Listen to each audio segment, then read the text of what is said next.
Hello there, and welcome to All About Earth. Tonight, we're opening the pages of deep time and stepping softly into a world long before ours, a world about 419 million years in the past, a time when the oceans shimmered with countless shapes of fish, and the first forests began to rise from bare stone. This was the Devonian, the age of fishes. Take a moment to imagine it. Beneath the surface of ancient seas, strange fins stir the water. Above the waves, delicate green shoots push skyward, gathering sunlight on continents that until now had stood barren. The air is different, the land quiet, but alive with the first whispers of forests. It's a world in the making, both familiar and entirely alien. As we drift back together into this ancient era, I invite you to let your imagination wander. What would it feel like to walk through the first forest's roots gripping raw stone, to float above fish unlike anything alive today, their scales glinting in the ancient light? Before we begin our journey, I'd love to know where in the world you are listening from tonight, and what time is it where you are. Share your corner of the earth in the comments below. It always amazes me to think of us scattered across continents, yet meeting here in this little pause of wonder. If this journey into deep time stirs your curiosity, a simple like or a quiet tap on subscribe helps these stories ripple out to other dreamers. No pressure, just an invitation. So settle in, breathe easy, and let's begin our voyage back into the Devonian, the great age of fishes. The Devonian. Even the name carries a weight, like the echo of waves breaking against cliffs, no longer standing. This was a chapter of Earth's story that stretched from about 419 million years ago to 38 million years ago, a span of time so immense that it humbles any attempt at measurement. And yet, within those 60 million years, life danced in bold new directions. If the earlier ages of Earth had been experiments scribbled in the margins, then the Devonian was a declaration, written in bright ink, the seas alive with fish, the land greening with forests, and the first brave creatures venturing onto the shore. This is why people often call it the Age of Fishes. But to call it only that would be to miss its symphony, for it was also the age of beginnings, of transitions, of risk-taking by life itself. Picture the oceans first. They were not empty pools or simple bowls of water. They were theatres of diversity, alive with 1,000 designs of fins, scales, and teeth. Fish in this era did not merely survive.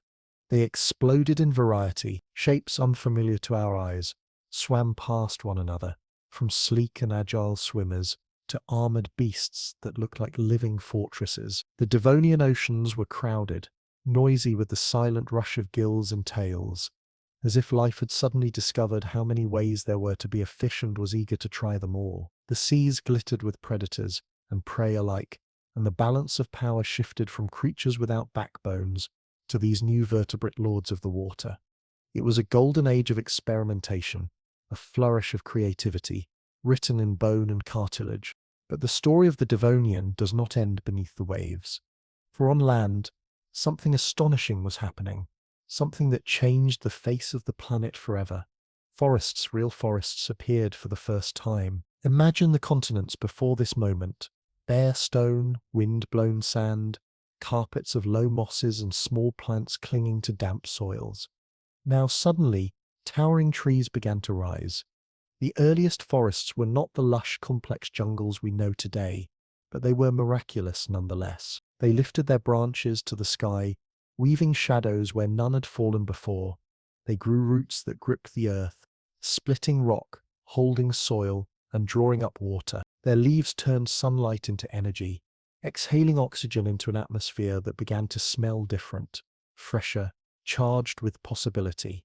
For the first time, the land was clothed in green. To walk through those Devonian forests, if such a thing had been possible for us, would have been to step into a garden at the dawn of creation, a garden raw and strange, yet pulsing with promise. This greening of the continents changed everything. The forests began to alter the very air itself, pumping out more oxygen than before, tipping the balance of gases in the atmosphere. They anchored soils, shaped rivers, and slowed erosion.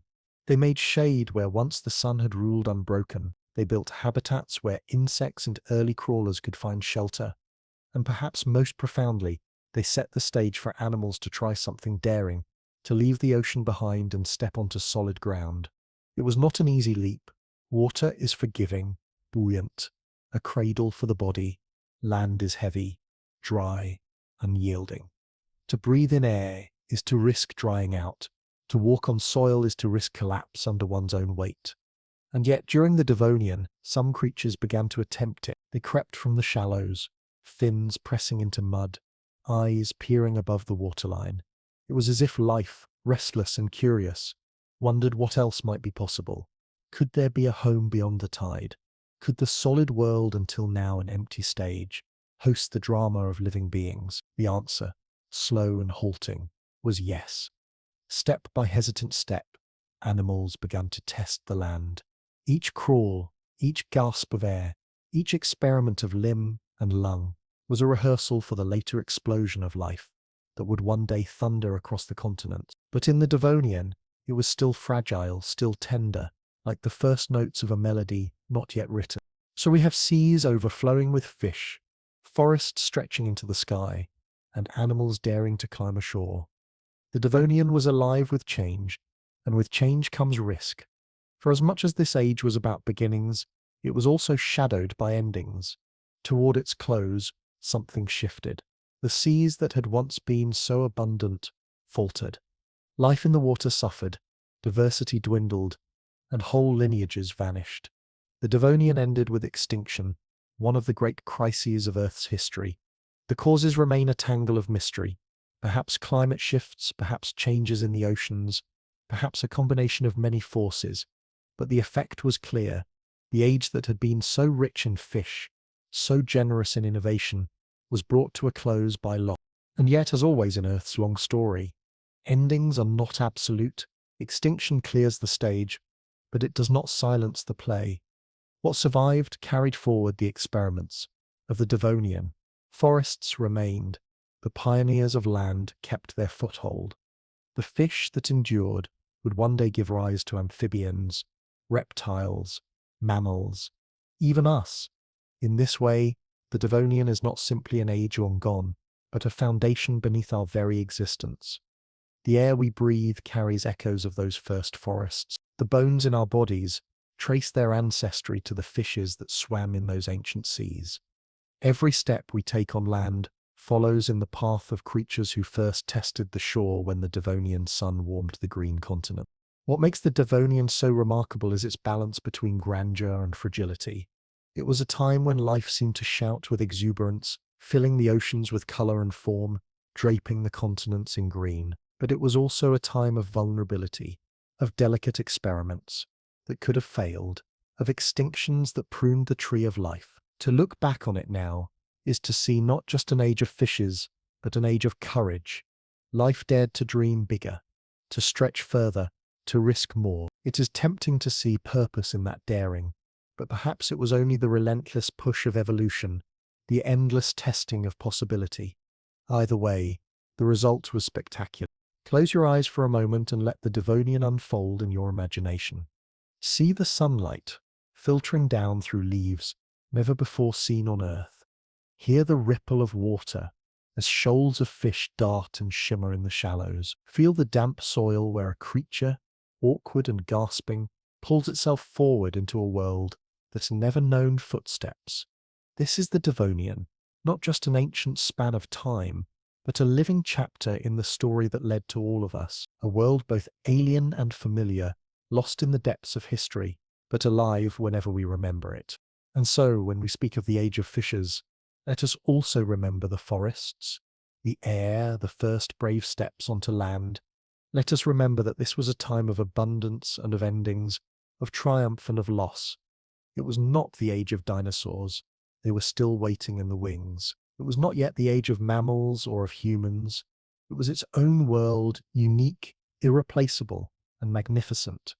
And though it ended long before our story began, we carry it with us in every breath, every step, every heartbeat that depends on the inheritance of those days. The Devonian lives on, not in stone alone, but in the rhythm of life that has never ceased since. When we talk about the Devonian, it is tempting to imagine only the fish in the seas or the forests on land, But beneath all of that, literally underfoot, something grand and restless was unfolding. Continents, those stubborn slabs of rock we think of as immovable, were sliding, colliding, and drifting in a slow-motion choreography that shaped not just the face of the Earth, but the stage on which all life would play its drama. The Devonian was not just the age of fissures, it was also an age of shifting plates, growing continents, and narrowing oceans. To understand the geology of this time is to watch the planet assemble a jigsaw puzzle of staggering proportions, one in which the pieces kept moving even as the picture was forming. Let's start with Gondwana, the heavyweight champion of the Devonian world. Gondwana was massive, the geological equivalent of an elder statesman at a crowded banquet, already large, already commanding the room, and not planning to leave anytime soon. It stretched across much of the southern hemisphere, a supercontinent stitched together from fragments that had once wandered independently. Gondwana contained what would someday become South America, Africa, Antarctica, India, and Australia. During the Devonian, it dominated the globe's southern latitudes, a sprawling landmass that shaped global currents and stood as a colossal anchor against which other continents moved. If Earth's continents were characters in a play, Gondwana was the seasoned giant who had already taken center stage, and was now watching with mild amusement as the younger plates scurried about. But Gondwana was not alone. To the north, something new was emerging, something that geologists call Euramerica, or sometimes Laurisia.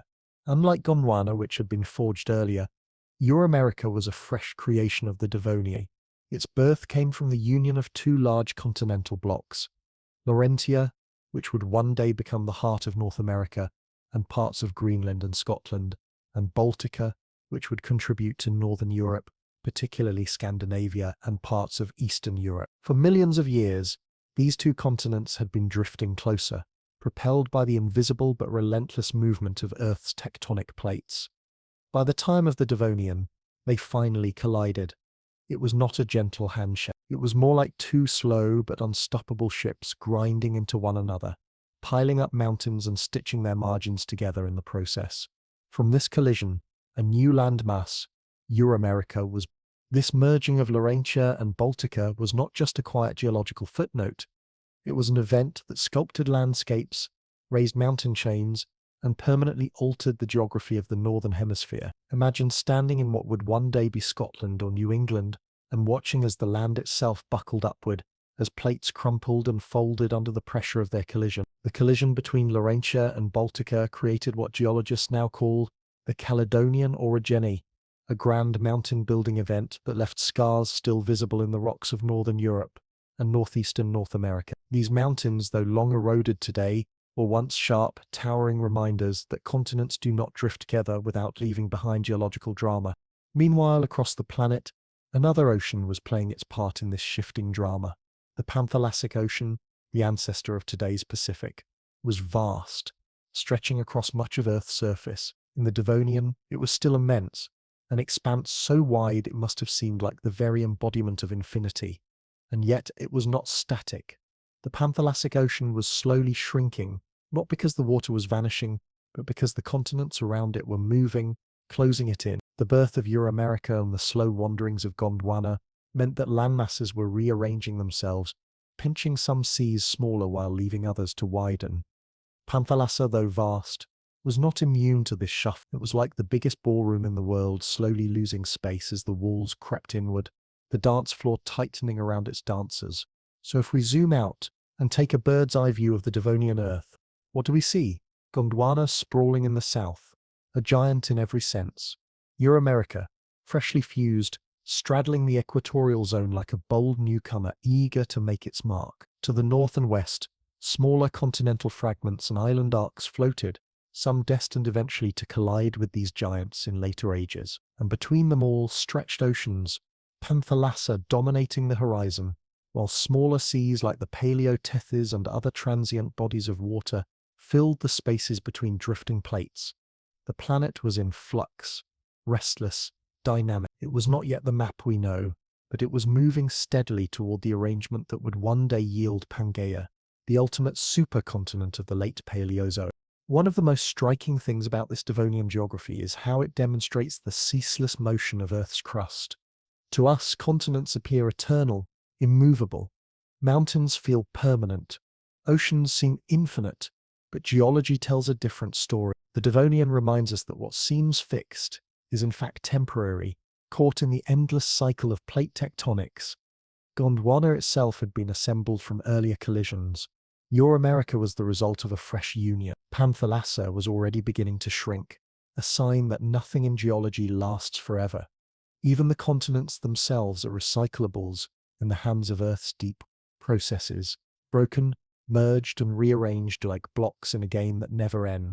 And while the mechanics of this game can be explained by tectonics, the slow convection of the mantle, the subduction of plates, the spreading of ridges, it is also worth pausing to appreciate the imagery. Think of it as a planetary puzzle, but not the kind where pieces lock neatly into place once and for all. No, this puzzle is mischievous. The pieces move on their own, slide under one another, fuse into new shapes, and then break apart again. Imagine trying to finish a jigsaw where the pieces themselves are alive, constantly rearranging, refusing to hold still. That is Earth's geology, and the Devonian was one of its livelier chapters. Consider, for example, the coastline of Euramerica as it stretched along the equator. Here was a land newly forged, straddling tropical waters, its edges bathed in shallow seas. From above, it must have looked like a crooked island continent, irregular in shape, but formidable in size. Across the equator, Gondwana loomed, its vastness dominating the southern view. Between them, oceans stretched wide, dotted with island arcs, small chains of volcanic islands, formed where plates subducted under one another. These arcs were like stepping stones, drifting mini-continents that would one day collide with larger plates, adding their rocks to the patchwork of supercontinents to come. Meanwhile, the Panthalassic Ocean stretched across the other side of the globe, wide enough to boggle the imagination. Even today, the Pacific Ocean feels endless when you stare across it.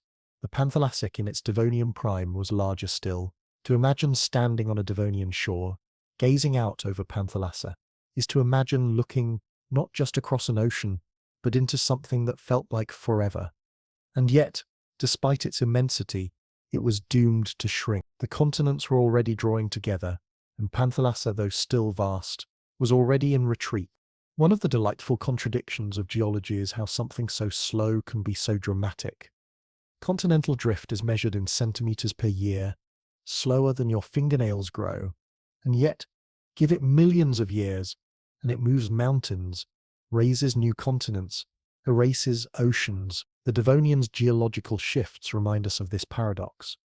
Imagine watching time-lapse footage of the Earth during this era, each million years condensed into a heartbeat, Gondwana drifting northward, Euramerica forming in a sudden flash of collision, Panthalassa's edges creeping inward. It would look like a grand and restless dance, continents spinning and shuffling, colliding and breaking, never still, never final. The humor of it, if you look closely, is that Earth never seems satisfied with one arrangement. Just when the continents come together, they drift apart again. Just when a supercontinent forms, it fractures. The Devonian was no exception. Gondwana was stable for now, but destined eventually to merge with Euramerica in the Carboniferous, forming the nucleus of Pangaea. Euramerica, newly formed, would not remain isolated for long. Even the mighty Panthalassa would one day give way to the encroaching continent. The Devonian map was a work in progress, one draft in an endless series of revisions that continue even today. So what, in the end, was the geology of the Devonian? It was the story of a world half made and still making itself. A giant southern continent, Gondwana, looming like an ancient titan, a bold northern newcomer, Euramerica, fresh from collision and mountain building, oceans vast and shrinking, seas transient and shifting, the slow but inexorable motions of plate tectonics scribbling new outlines across the globe, and beneath it all, the reminder that Earth is not a static planet, but a restless one, its surface forever in motion, its puzzle never solved. To imagine the Devonian Earth is to imagine a map in flux, drawn in ink that refuses to dry. The continents slide, the oceans breathe, the mountains rise and erode. Gondwana still holds court in the south, its immensity undeniable. Euramerica straddles the tropics. Young but strong, Panthalassa rolls across the horizon, vast but shrinking, like an endless blue curtain slowly being pulled closed. The stage is set, but the play is far from finished. The Devonian was a time of geological grandeur, a chapter in which the earth itself seemed to be stretching, shuffling and humming with quiet energy, preparing for the dramas yet to come. The Devonian was a greenhouse world. If you could step into it, you'd notice the difference immediately. The warmth pressing against your skin, the air heavy with moisture, the sense that the sky itself was alive with energy. Average global temperatures hovered somewhere between 20 and 30 degrees Celsius. A comfortable range if you like. Tropical weather, but perhaps stifling if you prefer a crisp autumn breeze. It was the kind of climate that wrapped the earth in a blanket of heat, not blistering like Venus, but warm enough to make you sweat if you tried to take a long walk under the sun. And it was humid, very humid. Think of the stickiest summer day you've experienced. Multiply it by the vastness of a whole planet, and you begin to approach the atmosphere of the Devonian. This was not a world of dry deserts stretching endlessly under clear sky. It was a world of clouds, storms, and rain, a planet that felt more like a permanent greenhouse than the patchwork climates we know today. The reasons for this warmth are fascinating. For one, Earth in the Devonian had a different balance of gases in its atmosphere. Oxygen levels were climbing, approaching nearly 20% of the atmosphere, close to the level we breathe today. That was no small feat. For billions of years, oxygen had been scarce, a rare guest in the mix of gases that cloaked the planet. But during the Devonian, the great forests began to spread, and with them came photosynthesis on a scale Earth had never seen before. Trees like Archaeopteryx and their kin pumped oxygen into the atmosphere, with every leaf, every root, every breath of sunlight turned into chemical energy. For the first time, the air was truly breathable for creatures like us. If you found yourself teleported back to this era, you could, in theory, take a deep breath without choking on carbon dioxide or methane. You'd cough a little from the humidity, perhaps, but you'd survive. The Devonian was the first time in history that oxygen approached modern levels, and it reshaped the planet in ways that echoed far beyond the forests that produced it. At the same time, carbon dioxide levels were falling. Earlier in Earth's history, carbon dioxide had been the dominant greenhouse gas, filling the skies and trapping heat. By the Devonian, though, that was beginning to change. The forests that spread across the continents were not only releasing oxygen, they were pulling carbon dioxide out of the air, locking it away in wooden soils. This natural carbon capture system was vast, operating on a scale we can barely imagine today. Every growing tree was a machine pulling molecules of carbon dioxide out of the atmosphere and tucking them into its trunk. Every root that split rock created new soil, a surface for chemical reactions that buried carbon further. Over millions of years, this steady work began to tip the balance. Carbon dioxide levels dropped, and with them the greenhouse effect weakened. For a time, the planet cooled just enough to make conditions pleasant. Warm, yes, but not unbearable. Humid, but survivable. Earth was running its own climate experiment, and for a while, it worked beautifully. Yet, like all experiments, it came with complications. More oxygen meant more opportunities for fires.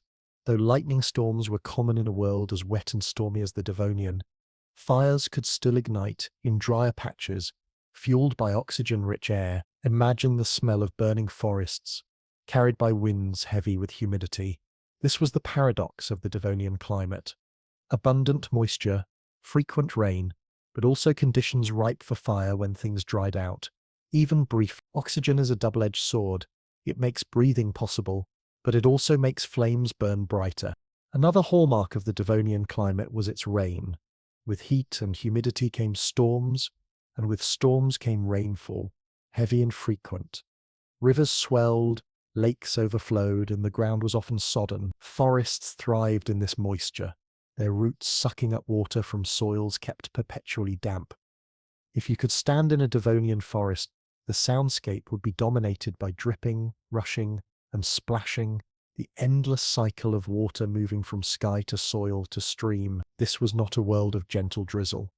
These were heavy tropical downpours, storms that rolled in with thunder and left the air even thicker with mist. The Devonian sky was a restless one, full of clouds that seemed to be forever on the verge of releasing rain. It was in many ways a global rainforest, not confined to a band near the equator, but spread across much of the planet's surface. It's important to remember that the Devonian climate was not uniform everywhere. Some regions were warmer, some cooler, some wetter, some drier. But the overall trend was clear. This was a warm, wet planet. With oxygen rising and carbon dioxide falling, the forests were the engines of this transformation, and they altered not only the chemistry of the air, but also the very behavior of the climate. As trees grew taller and spread across the land, they created new microclimates, shaded understories and patterns of rainfall influenced by their vast canopies. Evapotranspiration, the release of water vapor from leaves, pumped moisture back into the atmosphere, feeding the cycle of clouds and rain. The Devonian climate was in a sense self-sustaining. Forests created the conditions for more rain, which allowed forests to spread further, which created even more rain. It was a feedback loop that drove the planet toward lushness. And yet, within this seeming paradise lay the seeds of instability. Carbon dioxide levels dropped significantly during the Devonian, and while that cooled the planet somewhat, it also pushed Earth toward a precarious balance. Too little carbon dioxide and the greenhouse effect weakens dangerously, leaving the planet vulnerable to ice ages. In fact, by the end of the Devonian, this very process contributed to dramatic climate swings and extinctions. But in the heart of the era, before the crises came, the world was a vibrant greenhouse, humid and abundant, full of energy and warmth. One of the most striking aspects of the Devonian climate is how close it feels to the climate we know today, yet with its own exaggerated features. Oxygen near modern levels, temperatures within a range that humans could tolerate, at least in short bursts, rainfall patterns that remind us of modern tropics, but on a larger scale, it was in some ways the first time Earth's climate resembled the framework we depend on. Before this, the air was too alien, the temperatures too extreme, the conditions too inhospitable. During the Devonian, though, Earth began to look familiar. The climate was a prototype of the world we now inhabit, though warmer, wetter, and more dramatic in its swings. Let's imagine, for a moment, walking through this Devonian world. The air presses against you, damp and heavy, smelling of wet leaves and fresh soil. The temperature hovers around 25 degrees, but the humidity makes it feel hotter. Like stepping into a greenhouse, every breath fills your lungs with oxygen-rich air, but also carries a faint tang of plant oils released by forests stretching to the horizon. Thunder rumbles in the distance, a storm building quickly in the heat. Within minutes, the sky darkens, and rain falls in sheets, soaking everything in moments. The forest seems to drink it greedily, rivers swelling, waterfalls roaring louder. Then just as quickly, the storm passes, leaving behind steam rising from every surface, a shimmering haze in the sun. This cycle repeats again and again. Sun, storm, steam, a climate of endless renewal, both nurturing and exhausting. It is worth pausing to reflect on just how extraordinary this climate was. Oxygen at 20% was not just a number. It meant that breathing was easier for many organisms. It meant metabolism could speed up, activity could expand, and ecosystems could grow more complex. Carbon dioxide falling meant cooler conditions than in previous eras, but still warm enough to avoid global freezes. Rainfall meant water was abundant on land, supporting the spread of plants and the beginnings of soil formation. All these factors combined to create a climate that was dynamic, supportive, and transformative. It was the Devonians' great gift to the planet, an atmosphere and weather system that allowed life to thrive in new ways. Of course, this was not a permanent gift. Earth never holds still for long. The forests that drew down carbon dioxide set off chains of events that eventually tipped the balance too far. Glacial periods loomed by the end of the Devonian, triggered in part by the very success of those great forests. Extinctions followed, reshaping the tree of life once more. But in the core of the Devonian, before the collapse, the climate was warm, wet, and generous. A world where life seemed to flourish with every breath of oxygen and every drop of rain. There is a kind of humor in the Devonian climate.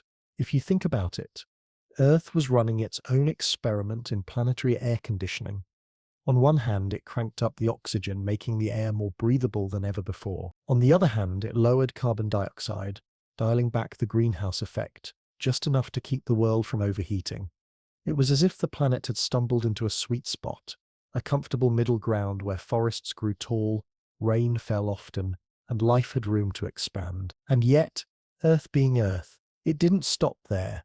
It kept adjusting, pushing, shifting, like a thermostat with a mischievous streak, never satisfied with a single setting. The Devonian climate reminds us of the fragility of balance. Warmth and rain nurtured forests, but those forests changed the air. Oxygen made fires more likely, even as rain tried to put them out. Carbon dioxide fell, cooling the planet, but risked overcooling. Feedback loops abounded, some stabilizing, some destabilizing. It was a system alive with contradictions, a climate that felt abundant but was always on the edge of tipping. And yet, for tens of millions of years, it held, allowing Earth to host some of the most dramatic ecological expansions in its history. To summarize the climate of the Devonian, in a single image, picture Earth as a great steaming greenhouse, its windows fogged with humidity, its air rich with oxygen, its temperature warm but bearable. Inside that greenhouse, forests grew, rain poured, and the planet's chemistry shifted toward the familiar. It was not perfect. Storms raged, fires sparked, extinctions loomed, but it was vibrant, dynamic, and alive, warm and wet. That is the essence of the Devonian climate, a world that breathed deeply, sweated often, and set the stage for everything that would follow. If the continents of the Devonian were restless giants shifting across the globe, then the oceans were their vast, glittering stage. To step into this ancient world was to step not onto land, but into water. The Devonian Earth was, above all, a blue planet, its surface wrapped in waves and currents, its heart beating beneath the seas. And in those seas stretched the Panthalassic Ocean, the greatest body of water the Earth had ever known. It was not simply an ocean, it was a world, a kingdom, a universe of its own, so wide that to sail across it would be like drifting into infinity. To the creatures of the Devonian, Panthalassa was not background, not scenery, it was everything. Imagine it first from above, the horizon unbroken, a mirror of sunlight across endless blue. No islands in sight, no shore to interrupt the vastness. Just a rolling expanse, so huge that even the imagination strains to contain it. Today, the Pacific Ocean feels impossibly wide, but Panthalassa was larger still, a planetary sea that covered most of the globe. Its waters were warmer than most of the seas we know today, a kind of cosmic bathtub stretching from pole to pole. But this was no calm pool, it was restless, alive with waves and storms, its surface churned by winds, its depths driven by currents strong enough to reshape coastlines. To swim here was to join a river the size of continents, currents so broad and persistent that they carried nutrients, energy, and life across entire hemispheres. Panthalassa was less like a pond, and more like a planet within a planet, a living system vast, mysterious, and endlessly dynamic. And within this great ocean rose some of the most spectacular structures Earth has ever built. The reefs of the Devonian. To call them coral reefs is both accurate and inadequate, for they were not just habitats, they were palaces. Imagine castles built of limestone, sprawling fortresses of mineral and skeleton, rising from shallow seas like submerged cathedrals. They stretched for hundreds of kilometers, great chains of reef systems so enormous that from above they would have glowed like jeweled ribbons, winding through the ocean shallows. These reefs were dazzling, filled with countless nooks and towers, arches and buttresses. If you could float above them, the sunlight would fracture into a million shards, glinting off their surfaces like stained glass. They were not quiet structures. They rang with energy, with waves breaking, with water swirling, with the constant motion of tide. Reefs are always more than stone. They are engines of life. In the Devonian, they anchored ecosystems that spread outward like ripples. The reefs calmed the waters around them, allowing sediment to settle. They provided shelter from waves and storms. They altered the flow of currents, bending and splitting them, creating eddies where nutrients accumulated. Around them, the water thrummed with activity. The reefs were not just coral, they were cities, fortresses, marketplaces, and temples all at once. To drift near one was to enter a kingdom within the oceanic kingdom, a jewel set in the crown of Panthalassa. But beyond the reefs, the ocean was no less alive. Panthalassa was driven by currents that circled the globe, conveyor belts of heat and salt that carried energy from one side of the earth to another. These currents were not small streams, they were colossal rivers within the sea, invisible yet irresistible, flowing for thousands of kilometers, shaping everything in their path. To a drifting particle of plankton, they must have seemed like destiny itself, carrying it across half the world without resistance. To the larger denizens of the ocean, the currents were highways, guiding migrations, directing patterns of feeding, spreading life like seeds on the wind. Imagine standing on a Devonian shoreline. If you could find one, for much of the world was sea, and watching the surf break against rock. The waves would not simply lap the coast. They would thunder, pushed by the strength of Pantallassa's endless winds. The tides, too, would have been powerful, driven not only by the moon but amplified by the sheer reach of the waters themselves. To be caught in such a tide was to be pulled into something larger than any one creature, a rhythm as old as the earth itself, magnified by the scale of this ocean. The Devonian seas were not gentle lagoons waiting for swimmers. They were arenas, forces in constant motion, alive and unyielding. And yet, despite their power, they were also beautiful. The warmth of the waters gave them a shimmering clarity.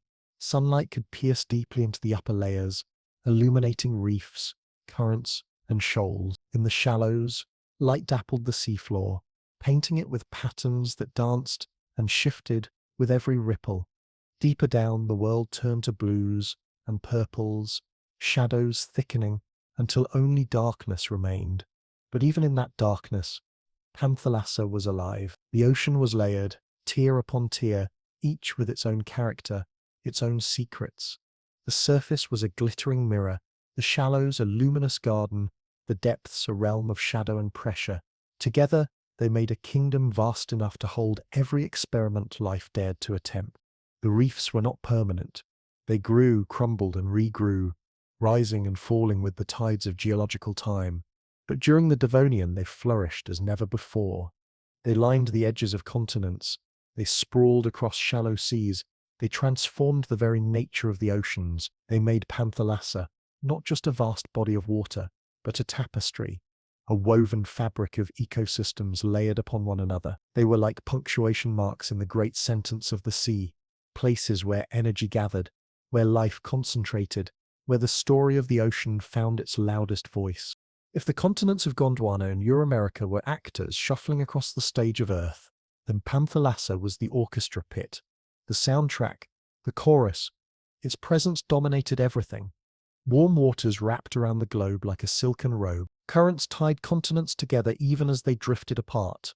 Reefs rose like palaces, then fell, then rose again, their ruins becoming the foundations of new growth. To live in the Devonian was to live with the ocean as a constant neighbor, its voice always in your ears, its spray always on your skin. Even creatures of the land, tentative and new, could not escape its influence. The ocean was not simply nearby, it was the world, and what a world it was. The Panthalassic Ocean was as much a character as any mountain range or forest. It had moods, calm one day, raging the next. It had patterns, tides, currents, storms. It had architecture, reefs, shelves, trenches. It had history too, the memory of earlier ages written in its sediments, the promise of future ages locked in its depths. To describe the Devonian Ocean is to describe not a place, but a personality, one vast enough to cover most of the earth. There is something almost comical about its scale. To imagine a modern traveller attempting to cross it, say in a wooden ship or a rubber raft, is to imagine futility. You would be swallowed by the horizon before you had gone 100 kilometers, lost in a blue so endless it might feel like space itself. Panthalassa was in its way a cosmic ocean, not just a body of water, but an entire universe of way. It was as if Earth had decided to try being more water than land for a while, just to see what would happen. The answer, as it turned out, was the Devonian Oceanic Kingdom. Reefs like palaces, currents like highways, waters like a cradle and a crucible all at once. Even storms had a different character here. With so much warm water feeding them, they grew immense.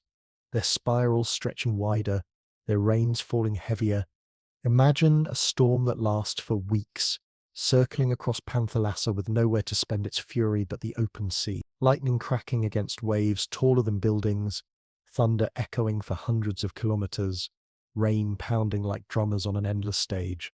To the creatures of the ocean, this was ordinary life. To us, it would feel like living in the middle of a planet-sized storm system, never far from the next downpour, the next roar of wind.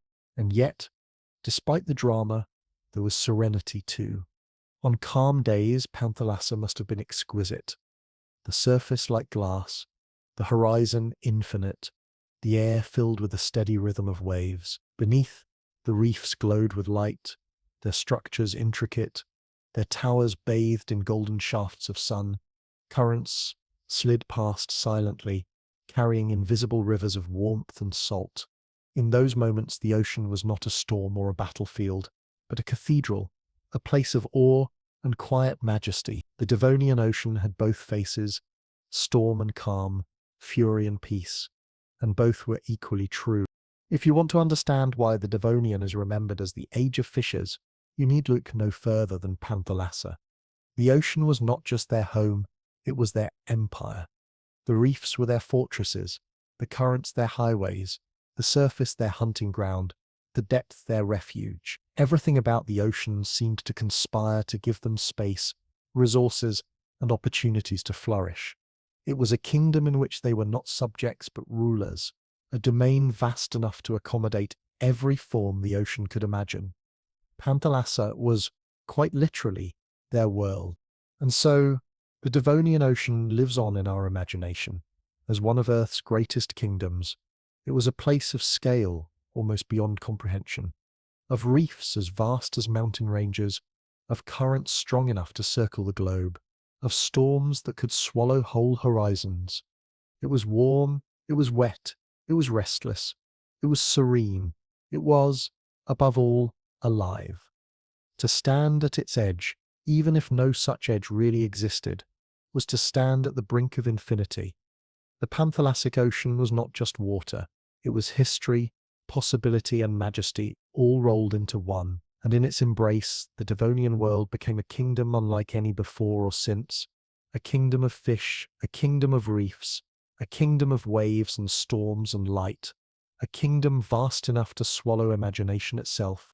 The Devonian was not just the age of fishes in name. It was the era when the seas themselves seemed to turn into a carnival of creatures, each one stranger and more extravagant than the last.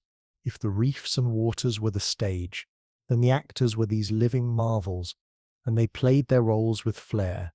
This was the age when vertebrates began to experiment boldly, when invertebrates flaunted their geometry and when predators evolved jaws, armor, and claws in arms races, so dramatic they might have impressed even Hollywood. Forget tidy aquariums or gentle streams. The Devonian seas were wild theatres of form and function, brimming with animals that today feel like half legend. And in the center of this cast were four unforgettable groups: the lobe-finned fishes, the armored placoderms, the coiled ammonites, and the sea scorpions, eurypterids the size of nightmares. Let's begin with the lobe-finned fishes, the coelacanths and their kin, the strange pioneers who swam as if they were already halfway out of the water. To modern eyes, they look almost like myths come alive, fishes with fins that are not flimsy paddles, but thick, fleshy limbs, jointed and muscled, extending like proto-legs. When you see a coelacanth swimming, it looks less like a fish and more like a creature practicing to walk, each fin moving alternately like a pair of limbs, testing the rhythm of a stride. It is no wonder that paleontologists point to them as key ancestors of the line that would eventually give rise to amphibians, reptiles, mammals, and yes, us. In the Devonian, they were not legends, they were ordinary though extraordinary at the same time. Imagine looking down into clear water and seeing them gliding below, their bodies long and powerful, their scales glittering like armor plates, their fins paddling with a deliberate grace. They were the quiet dreamers of the Devonian seas, rehearsing movements that would, millions of years later, allow vertebrates to conquer land. If you want to trace the story of your own steps across the earth, it passes through the fins of these fish. But if the lobe-finned fish were philosophers of evolution, testing ideas slowly, Then the platyderms were knights, loud, armored, and impossible to ignore. Platyderms were the tanks of the Devonian, fishes covered in thick plates of bone like medieval warriors, clad in steel. Their heads and chests were sheathed in armor so heavy and intricate, it seemed as if the earth itself had decided to sculpt fish out of stone. Some platyderms were small, scuttling things no larger than your hand, but others, like the infamous Dunkleosteus, grew into giants longer than buses, their jaws capable of slicing through anything unlucky enough to pass. Platyderms were not subtle, they were living fortresses, swimming fortifications that turned the seas into battlefields. When two of them faced off, it must have been like two armored vehicles colliding, massive jaws snapping, armor scraping, tails thrashing. Their teeth were not even teeth, strictly speaking, but sharpened extensions of their bony plates, guillotine-like blades that could shear through shell and flesh alike. And yet, despite their brutality, there was beauty in them. The sculpted geometry of their plates, the way their armor gleamed under the light, the sheer confidence with which they moved. Platyderms were swaggering monarchs of their world, half warrior, half beast, a reminder that evolution sometimes favors brute force over elegance. Still, not all Devonian creatures relied on armor and jaws. Some relied on geometry, on spirals and shells, on elegance itself. Enter the Ammonites, the artists of the seas. Imagine a snail crossed with a squid, wrapped in a shell that looks like it was designed by a mathematician with a flair for the dramatic. Ammonites carried their homes on their backs. Tight coils of shell, spirals that followed precise mathematical curves known as logarithmic spiral. Their shells were not just protective, they were beautiful, patterned with ridges and chambers, painted in colors we can only guess at. Inside, the creature itself was a relative of modern squids and octopuses, with tentacles extending outward to capture prey, eyes scanning the water with intelligence. To see an ammonite in the Devonian was to see both architecture and life in motion, a moving sculpture, an equation come alive. They floated in schools, drifting like living ornaments through the seas, their shells gleaming like coins scattered across the water. And though they may seem delicate, they were survivors, adapting, thriving, and leaving behind fossilized shells so common that today they are among the most beloved treasures of collectors. To hold an ammonite fossil in your hand is to hold a piece of the Devonian Ocean, a spiral of stone that still whispers of the creatures who once wore it as armor and art. And then there were the Eurypterids, the sea scorpions, creatures so strange and intimidating that they feel like nightmares designed by an overenthusiastic illustrator. Picture a scorpion. Now imagine it stretched to the size of a dog, or even larger, with claws outstretched and a tail arched behind it. These were not land scorpions scuttling under rocks. These were aquatic hunters, paddling through the seas and estuaries, stalking prey with armored bodies and spiked limbs. Some grew over 2 meters long, their bodies rippling with power, their claws capable of grabbing and crushing. To meet one face to face in the water would not have been a pleasant encounter. They were apex predators, patrolling shallows and reefs with the confidence of creatures that had few rivals.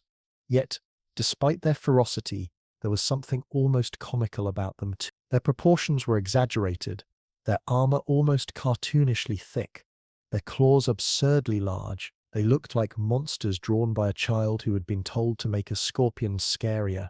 But make no mistake, they were effective. In the Devonian, they were among the dominant predators, a reminder that arthropods too could compete with fish in the arms race of survival. Together, these 4 groups, the lobe-finned fishes, the placoderms, the ammonites, and the Eurypterids, made the Devonian seas into arenas of diversity and experimentation. Each represented a different evolutionary strategy. The lobe fins were about potential, the slow preparation for a leap from water to land. The placoderms were about armor and force, ruling with brute strength and power. The ammonites were about design, elegance, and the beauty of geometry turned to survival. The Eurypterids were about intimidation, claws, and armor stretched into absurdity. If you could swim among them, it would feel like walking through a gallery of evolution's imagination, each creature a different expression of what life could be. What makes them so delightful to us today is not just their diversity, but their audacity. None of them look like they were designed to blend in. They look like experiments, as if evolution was sketching wildly, trying out every shape and idea it could think of. Fins that act like legs? Why not? Fish in full armor? Absolutely. Shells shaped like spirals of perfection? Of course. Scorpions turned into submarine predators? Naturally. The Devonian was an age of boldness, of life testing the boundaries of form, and these creatures embody that spirit. There is also humor in their strangeness. The coelacanth, moving its fins like it's practicing for a marathon. It won't run for millions of years. The placoderm, strutting about in armor so heavy it probably squeaked as it swam. The ammonite, spinning geometry into survival, carrying its home like a portable art project. The eurypterid, waving claws so oversized they seem designed more to show off than to hunt. If you squint, you can almost imagine them as characters in a Devonian comedy, each playing their role with exaggerated flair, and yet they were deadly serious about survival. For tens of millions of years, they thrived, they dominated, they defined their ecosystems. Some of them would last. Coelacanths thought extinct for millions of years, turned up alive in the 20th century, hiding in the depths like time travelers, living fossils swimming through our modern seas. Ammonites, though wiped out by the Great Extinction at the end of the Cretaceous, left behind their fossils in such abundance that they are among the most familiar windows into deep time. Eurypterids and placoderms, alas, did not make it. Their lineages ended, their bodies left only in stone, but their legacy remains in the story they told. The story of an age when the seas were crowded with imagination, when fish and invertebrates competed in size, strength, and spectacle, when evolution seemed drunk with creativity and unwilling to hold back. If you want to picture the Devonian seas, do not think of them as quiet blue spaces.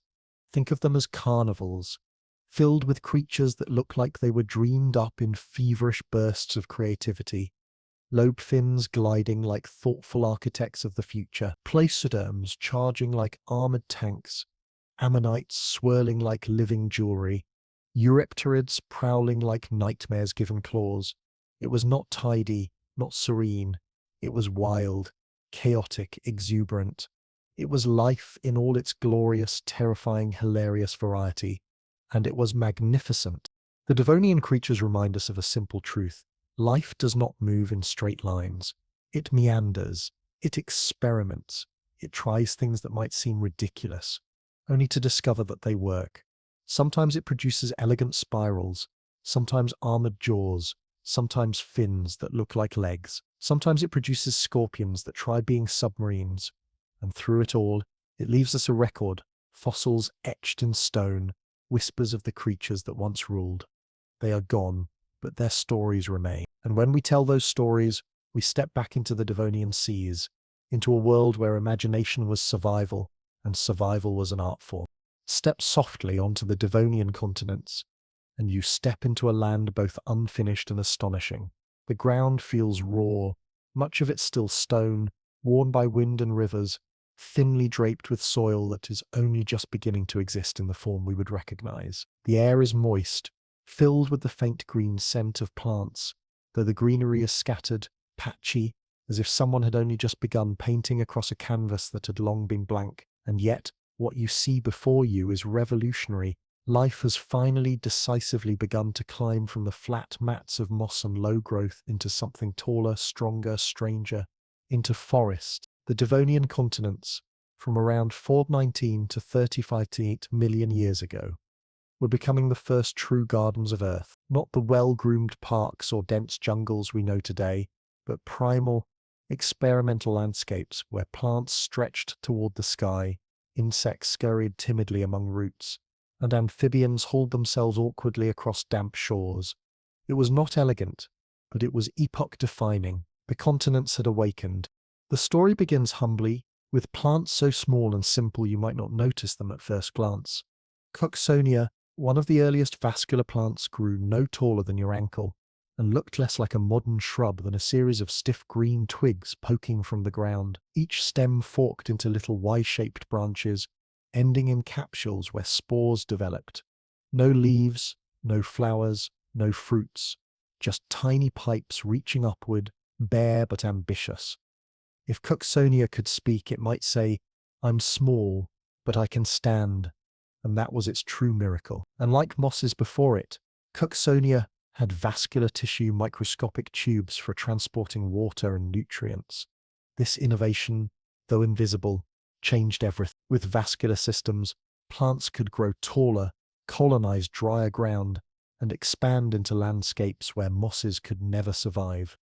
Cooksonia was like the Wright brothers' airplane of botany, awkward, tiny, but the beginning of a revolution. From Cooksonia and its cousins came more complex plants, including the lycophytes.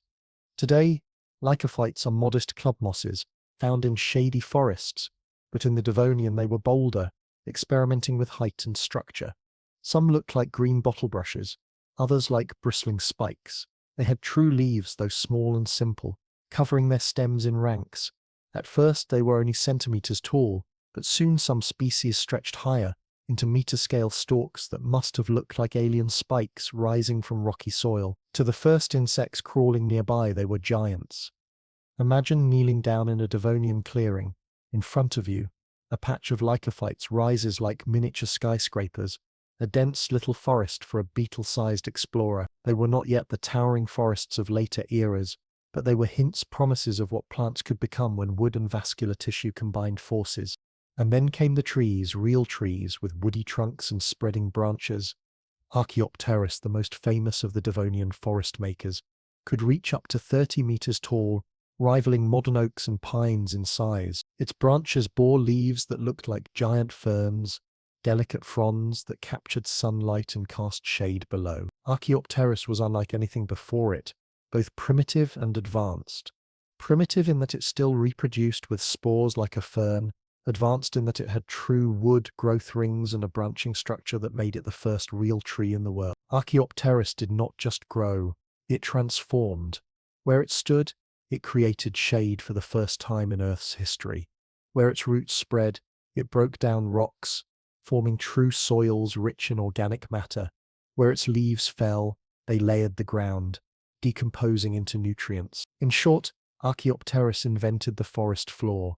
Walking among them, though walking may not be the right word in this damp, awkward world, would have been a surreal experience. You would find yourself beneath a canopy where none had existed before, listening to the whisper of fronds in the wind, breathing air enriched by oxygen, exhaled from millions of leaves. For the first time, the continents were green, not just at the surface, but in volume and height, clothed in vertical life.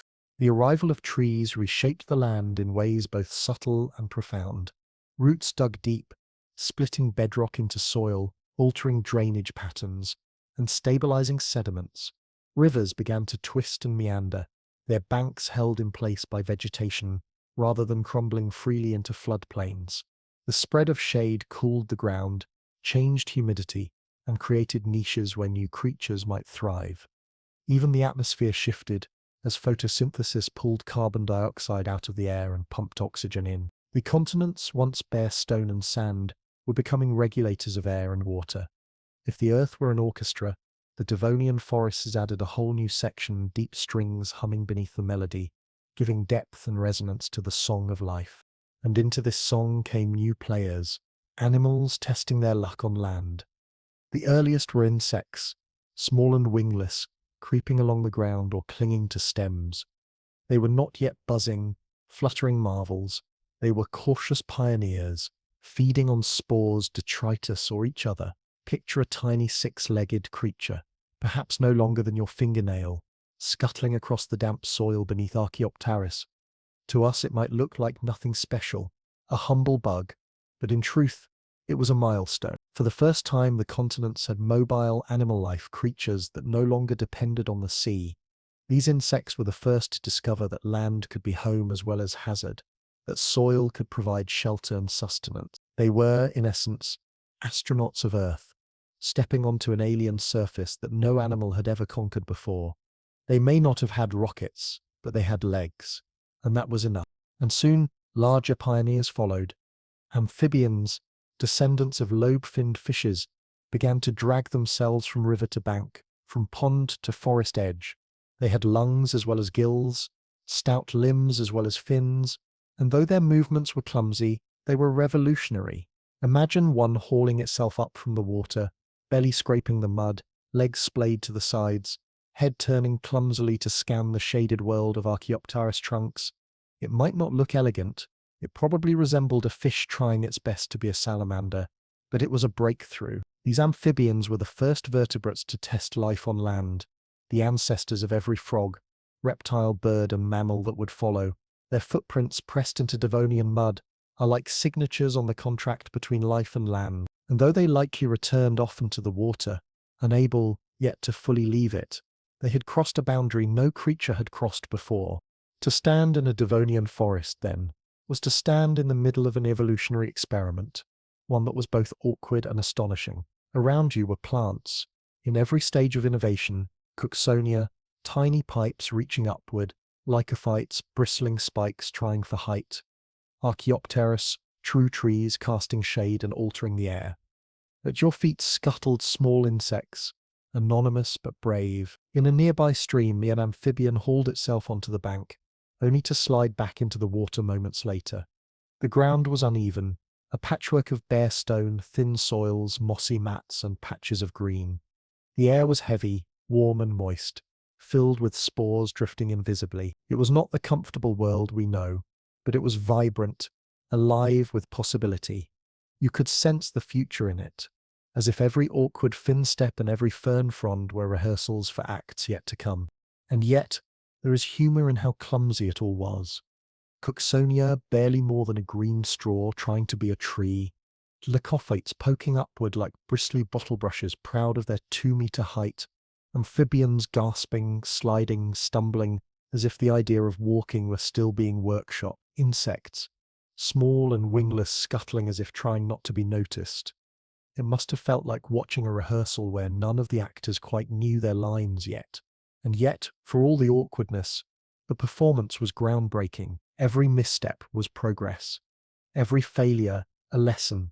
Every ungainly shuffle, another step toward a land that would one day echo with the footsteps of dinosaurs, elephants, and humans. The Devonian continents were not beautiful in the way we might expect. They lacked flowers, birds, grass, and the lush diversity of later times. But their beauty lay in their strangeness. They were raw, unpolished, but alive with invention. Forests were being tried out for the first time, trees learning to grow, soils learning to form, insects were testing mobility, amphibians were testing breath. It was a world of prototypes, each imperfect, each essential, and to look back now is to marvel not at how finished it was, but at how unfinished and how glorious that unfinishedness was. Today, when you walk through a forest, hear the rustle of leaves, see insects darting in beams of sunlight, or watch an amphibian slide into a pond, you are witnessing echoes of the Devonian. Archaeopteryx is gone, but its idea lives on in every tree. Cooksonia is gone, but its vascular tissues run in every plant's veins. The first insects are gone, but their courage is remembered in every buzzing fly. The first amphibians are gone, but their bold step is in every vertebrate stride. The Devonian continents may have seemed alien, but they are the ancestors of our world. They are the foundation of land as we know it, the beginning of green earth. So let us give them their due. The continents of the Devonian were rocky, damp, and awkward, but they were also miraculous.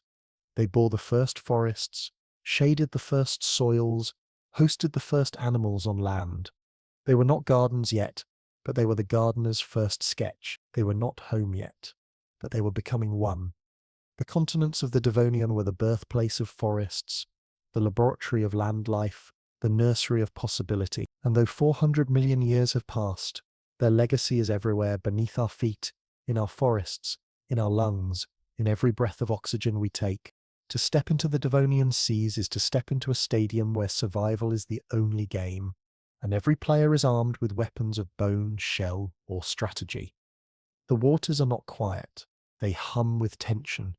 Every ripple a signal, every shadow a potential hunt. If the land was only beginning to assemble its forests and insects, the seas were already roaring with drama, full of contests for space, food, and dominance. Here, evolution was a referee, and innovation the only ticket to stay in the mat. The marine ecosystems of the Devonian were vibrant, layered, and fierce, an aquatic battleground where predators hunted, prey adapted, and communities formed intricate networks of life. To call it an arena is not a metaphor too far off. It truly was a colosseum of tooth and claw, shell and tentacle, a dynamic stage where placoderms, ammonites, sponges, corals, and countless others each played their parts. At the center of this drama were the placoderms, the armored predators that swaggered through the seas like knights on horseback. Clad in bony plates, they were the bullies and the champions of the Devonian waters. Some placoderms were modest in size, hunting smaller prey along the seafloor, while others grew into massive juggernauts with jaws like guillotines.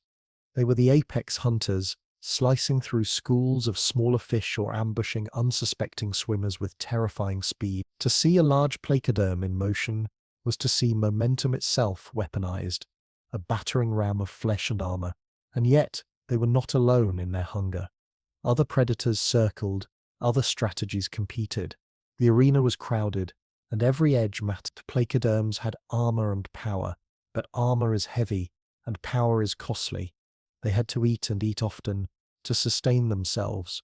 This created pressure, constant motion, constant hunting, constant contest.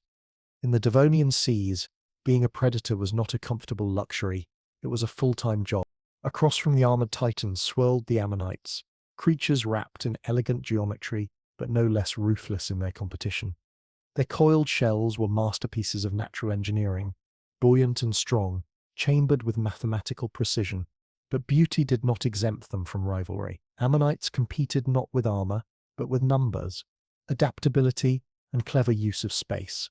They floated in the water column like a fleet of living submarines, propelling themselves with jets of water, tentacles probing the currents for prey. They could not match the brute force of placoderms, but they could outmaneuver, outreproduce, and outlast. Ammonites were survivors through strategy rather than strength, and their presence in the ecosystem was like a constant hum of background energy. They filled niches from surface waters to deeper zones, competing with each other as much as with outside predators. In a way, they were like rival sports teams, each with the same basic design, but endlessly tinkering with small variations in size, shape, and pattern, as if trying to find the perfect playbook for survival. Yet the ecosystem was not only a story of hunters and competitors.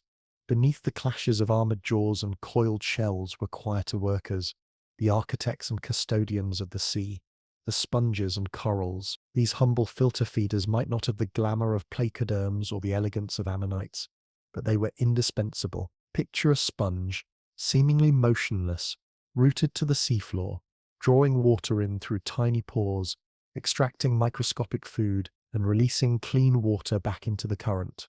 It may not sound dramatic, but multiply it by thousands, millions of individuals, and you begin to see their power. Sponges were the janitors of the Devonian seas, filtering vast amounts of water, keeping ecosystems clear, recycling nutrients in silence.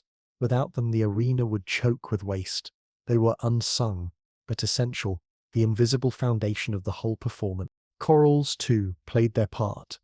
While their detailed story belongs to another chapter, here we may glimpse them as community builders, colonial organisms that joined together to construct frameworks that shaped the sea. Each tiny polyp was a small, soft creature, but together they grew skeletons of calcium carbonate, erecting the equivalent of apartment complexes for marine life.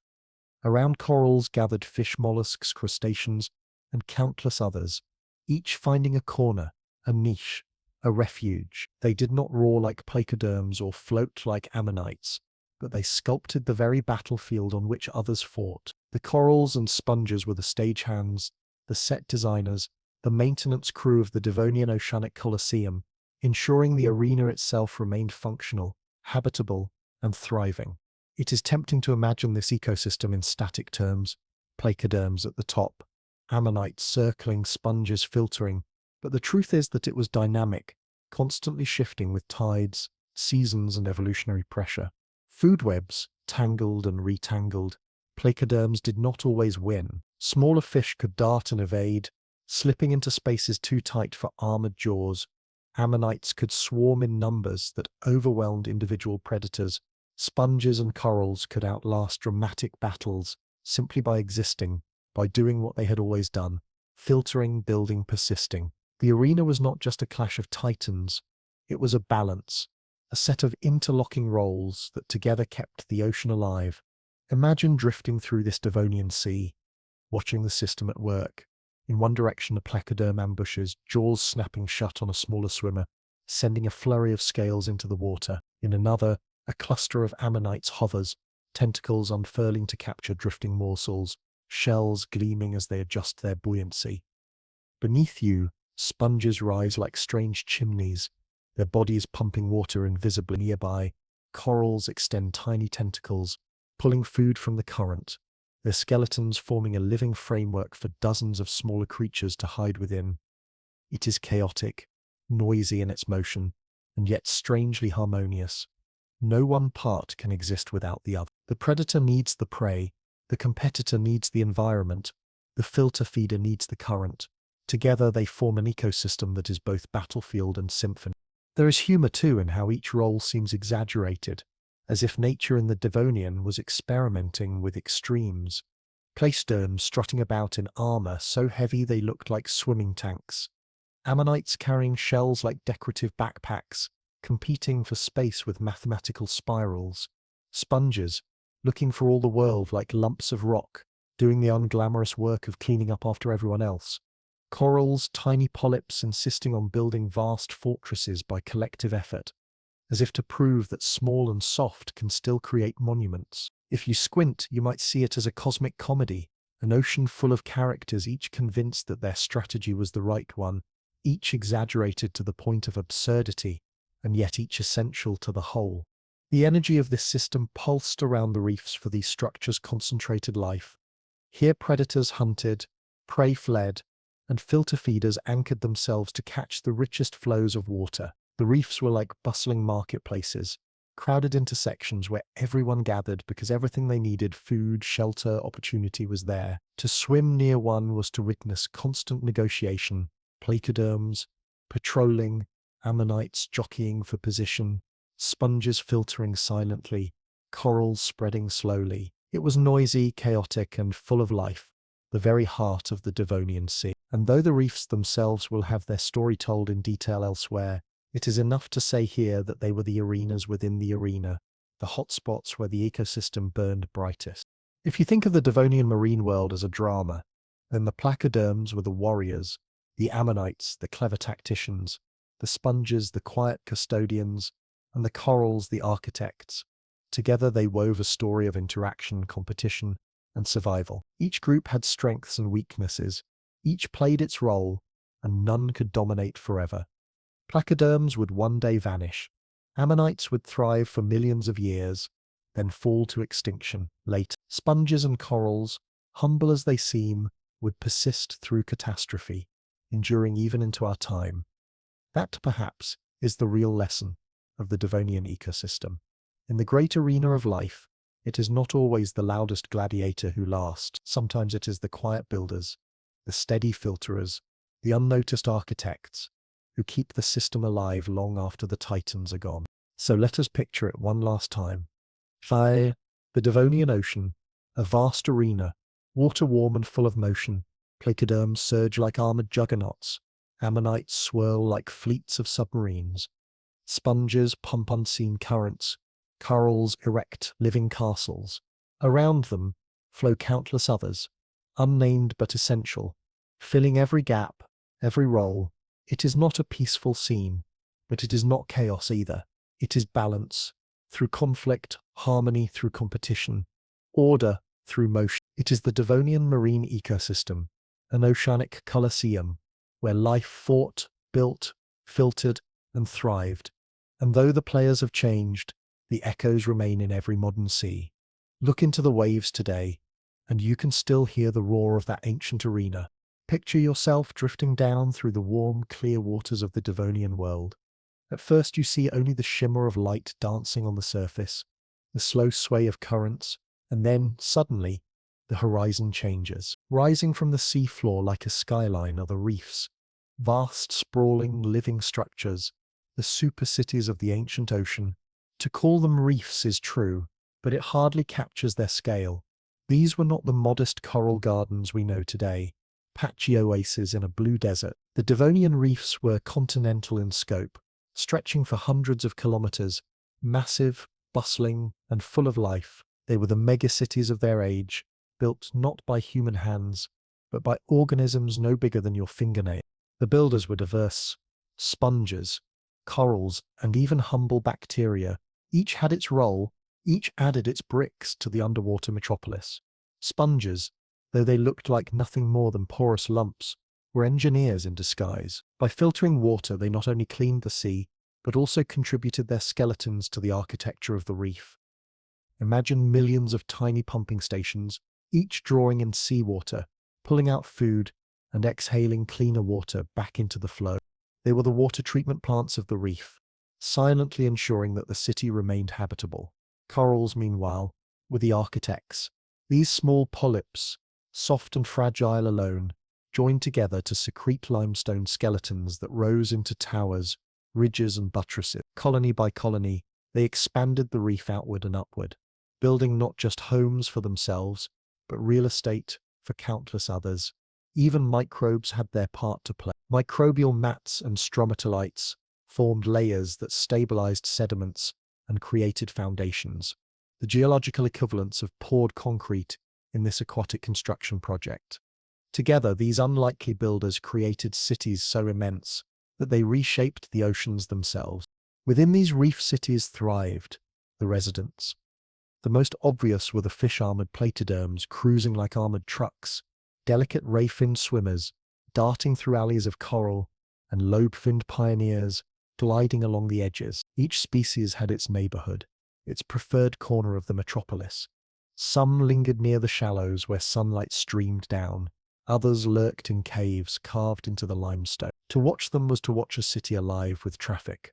Predators on patrol, prey slipping through side streets, schools of smaller fish moving like pedestrians across a crowded square. If you have ever stood on a busy avenue and felt the rush of movement all around you, that was the reef, only wetter and full of teeth. Among the residents were also the ammonites, floating through the reef corridors like tourists with spiral backpacks. Their shells gleamed in the light, coiled spirals that looked like souvenirs from a mathematics convention. With their tentacles extended, they probed every nook and crevice for food, bobbing and weaving through the water like curious travelers. They were not permanent residents. Ammonites roamed widely, but reefs were their favorite markets, places to hunt, rest, and perhaps show off the elegance of their spirals to anyone paying attention. Picture them drifting like hot air balloons above the skyline, dipping low, then rising again, always in motion, always adding a sense of graceful bustle to the reef city. And then there were the trilobites, the eternal wanderers of Paleozoic seas. By the Devonian, trilobites were no longer the undisputed rulers they had once been, but they were still present, still scuttling across the reef floors like street vendors. Their armored bodies glinted as they crawled over coral blocks and sponge chimneys, their many legs moving in rhythm. Some burrowed into the sediment beneath the reef, others climbed across coral branches. They were the citizens of the underlevels, the workers who kept the streets tidy, turning over sand, recycling detritus. A reef without trilobites would have been like a city without its bustling markets. Quieter, duller, missing the rhythm of constant movement. The reef itself was not just a backdrop, it was alive with sound and motion. Waves broke above, their energy dissipating as they crashed against the upper edges of the structure. Currents funneled through the channels, rushing like wind between skyscrapers. Tiny particles swirled in the water, food for sponges and corals, drifting like airborne dust in a shaft of light. Everywhere you looked, something moved, something fed, something hunted.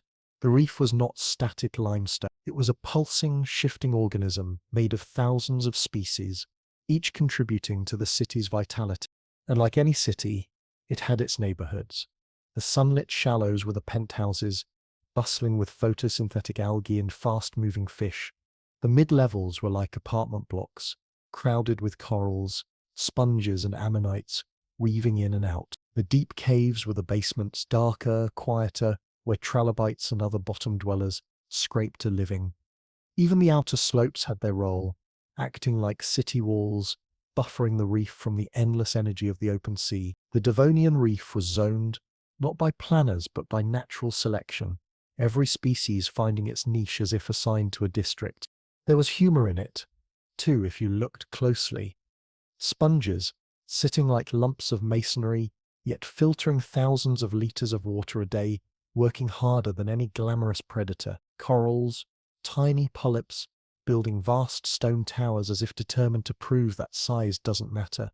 When you have teamwork, ammonites drifting through like tourists, shells shining, as if they were taking selfies before selfies existed. Trilobites, scuttling endlessly, looking like miniature armored Roombas cleaning up the streets. Even the fish, some armored like tanks, others streamlined like arrows, each rushing about their business as if late for an appointment. The reef was lively, noisy, crowded, an ancient metropolis buzzing with activity, except its citizens all had gills. What made these reefs especially remarkable was their scale, stretching for hundreds of kilometers. Some were as vast as modern countries. Imagine flying above in some Devonian balloon and seeing them below, ribbons of white limestone winding through turquoise water, sparkling in sunlight, dotted with shadowy movement. They were the largest biological structures Earth had ever seen, up to that point.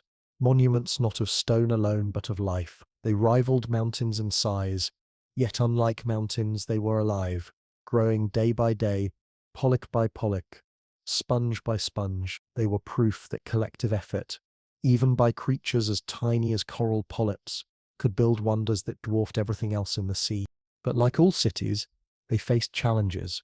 Storms could batter their edges, breaking off chunks of coral. Shifts in water chemistry could slow their growth, and predators, including those armored plecoderms, sometimes barged through like hooligans, disrupting the quiet industry of polyps and sponges. Yet the reefs endured, rebuilding, regrowing, persisting. For millions of years in the Devonian, they flourished, their skeletons piling higher, their communities expanding wider, their role in the ocean unquestioned. They were not fragile gardens, but resilient fortresses, capable of withstanding chaos and emerging stronger. To visit one in imagination is to visit a place both alien and strangely familiar. Drift over the skyline of coral towers, see ammonites floating like balloons, trilobites bustling on the ground, fish darting like commuters. Pause by a sponge chimney, watch water flow through its pores like the humming of machines. Hover near a coral colony, tiny polyps waving tentacles like a crowd at a festival. Then look outward and see the reef stretching into the distance, a living city with no edge in sight. It is overwhelming, dazzling, and a little absurd. After all, this entire metropolis was built by creatures without brains, without blueprints, without a plan, and yet it worked. The Devonian reefs were masterpieces of collective biology, cities constructed through cooperation, persistence, and sheer time. Today we are used to thinking of coral reefs as beautiful but fragile, ecosystems under threat. But in the Devonian they were symbols of power, resilience, and expansion. They dominated the shallow seas, shaping not only marine life but even the chemistry of the planet. Every polyp that secreted calcium, every sponge that filtered water, every trilobite that scuttled across a reef floor, contributed to an edifice that was far greater than the sum of its parts. They were cities, yes, but they were also monuments, living monuments to the ingenuity of life. If you were to pick one place in the Devonian to visit, one place that captured the essence of the era, it would be a reef, not the vast open seas, not the forests of the continents, but here, amid coral towers and sponge chimneys, amid the traffic of fish and ammonites, amid the endless hum of life, because here the Devonian comes alive, not in theory but in practice, not in bones but in action. Here you would see the city of the ancient sea, full of energy, full of motion, full of promise.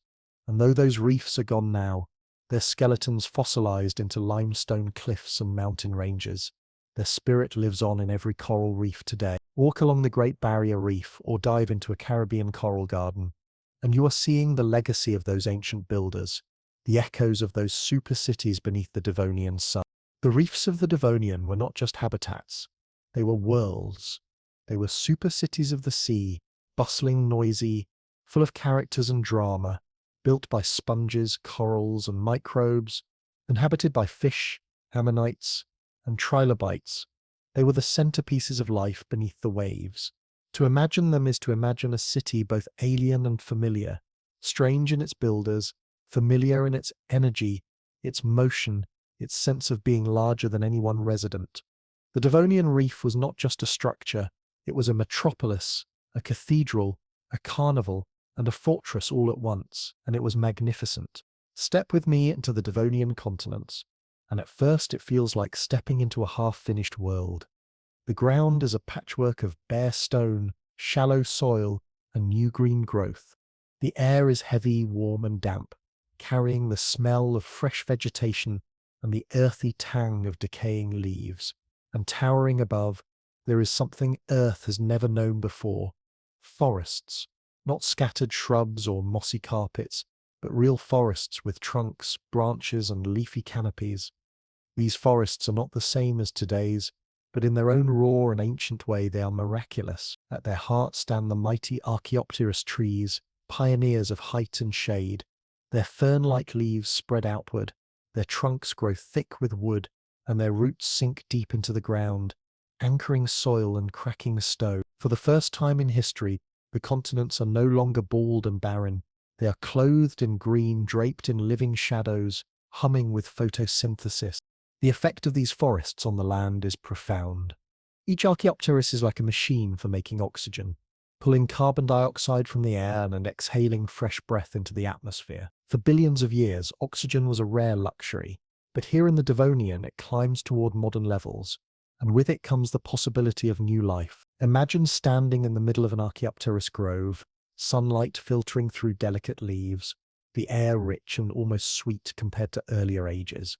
It feels alive, charged with potential. Every leaf is a solar panel, every root a miner, every tree a tower of chemistry, rewriting the very sky.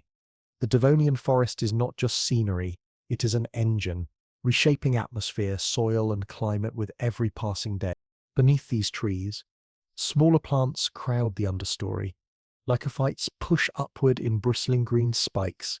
Fern-like plants spread fronds low to the ground. Mosses form carpets in damp patches, where water lingers. The soil itself is young, thin, and experimental, crumbled rock mixed with the first layers of organic matter.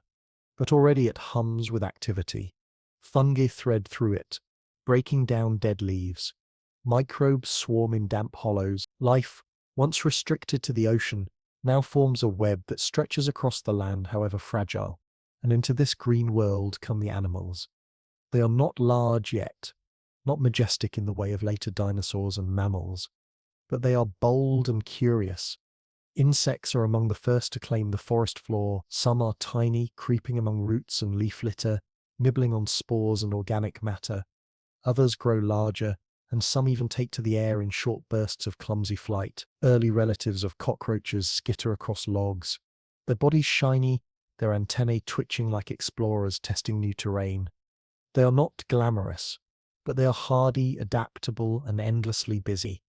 If you could shrink down and sit quietly on the forest floor, you would see them everywhere, scurrying, chewing, hiding, darting. They are the janitors and scavengers of this new world, turning dead material into energy and making the soil rich. And though they are small, their presence is monumental. For the first time, insects are part of the land's story. Their tiny legs are the first beats of a drum that will echo through the ages. Larger still are the amphibians, awkward pioneers who straddle two worlds. Among them is Ichthyostiga, one of the most famous of the Devonian's early tetrapods. With its broad head, strong body, and stubby limbs, it looks like something caught between a fish and a crocodile. Its back legs can push it across the ground, while its tail still sways with the motion of swimming. Ichthyostiga hauls itself from pond to forest floor with effort, belly scraping the soil, limbs flailing for purchase. To our eyes it may look clumsy, but in its time it is a marvel. This is a vertebrate that breathes air, that can walk, however awkwardly, through the shade of Archaeopteris groves. Ichthyostiga hunts small prey, snapping at insects or wriggling invertebrates, gulping them down with the same urgency that fish show in water. Watching one is like watching an evolutionary experiment in progress, part fish, part amphibian, a rehearsal for the great terrestrial dramas still to come. Together, these trees, insects, and amphibians form the first true land ecosystems. They are fragile, simple, and raw, but they are ecosystems nonetheless, interdependent, balanced, alive. The Archaeopteris forests provide oxygen, shade, and soil. Insects feed on plants and detritus, recycling nutrients back into the ground. Amphibians hunt the insects, connecting water to land in their daily journeys. Every element is new, yet every element matters. For the first time, the continents hum with interwoven threads of life, not just scattered pioneers, but whole communities. Walking through a Devonian forest would feel strange. Unlike any forest today, there are no flowers, no birdsong, no buzzing bees. The air is heavy, filled with spores instead of pollen.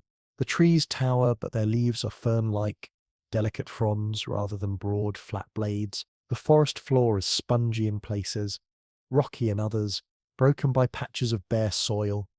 Insects scuttle noisily, but the quiet is deeper than we expect. The silence of a world not yet filled with chirps and calls.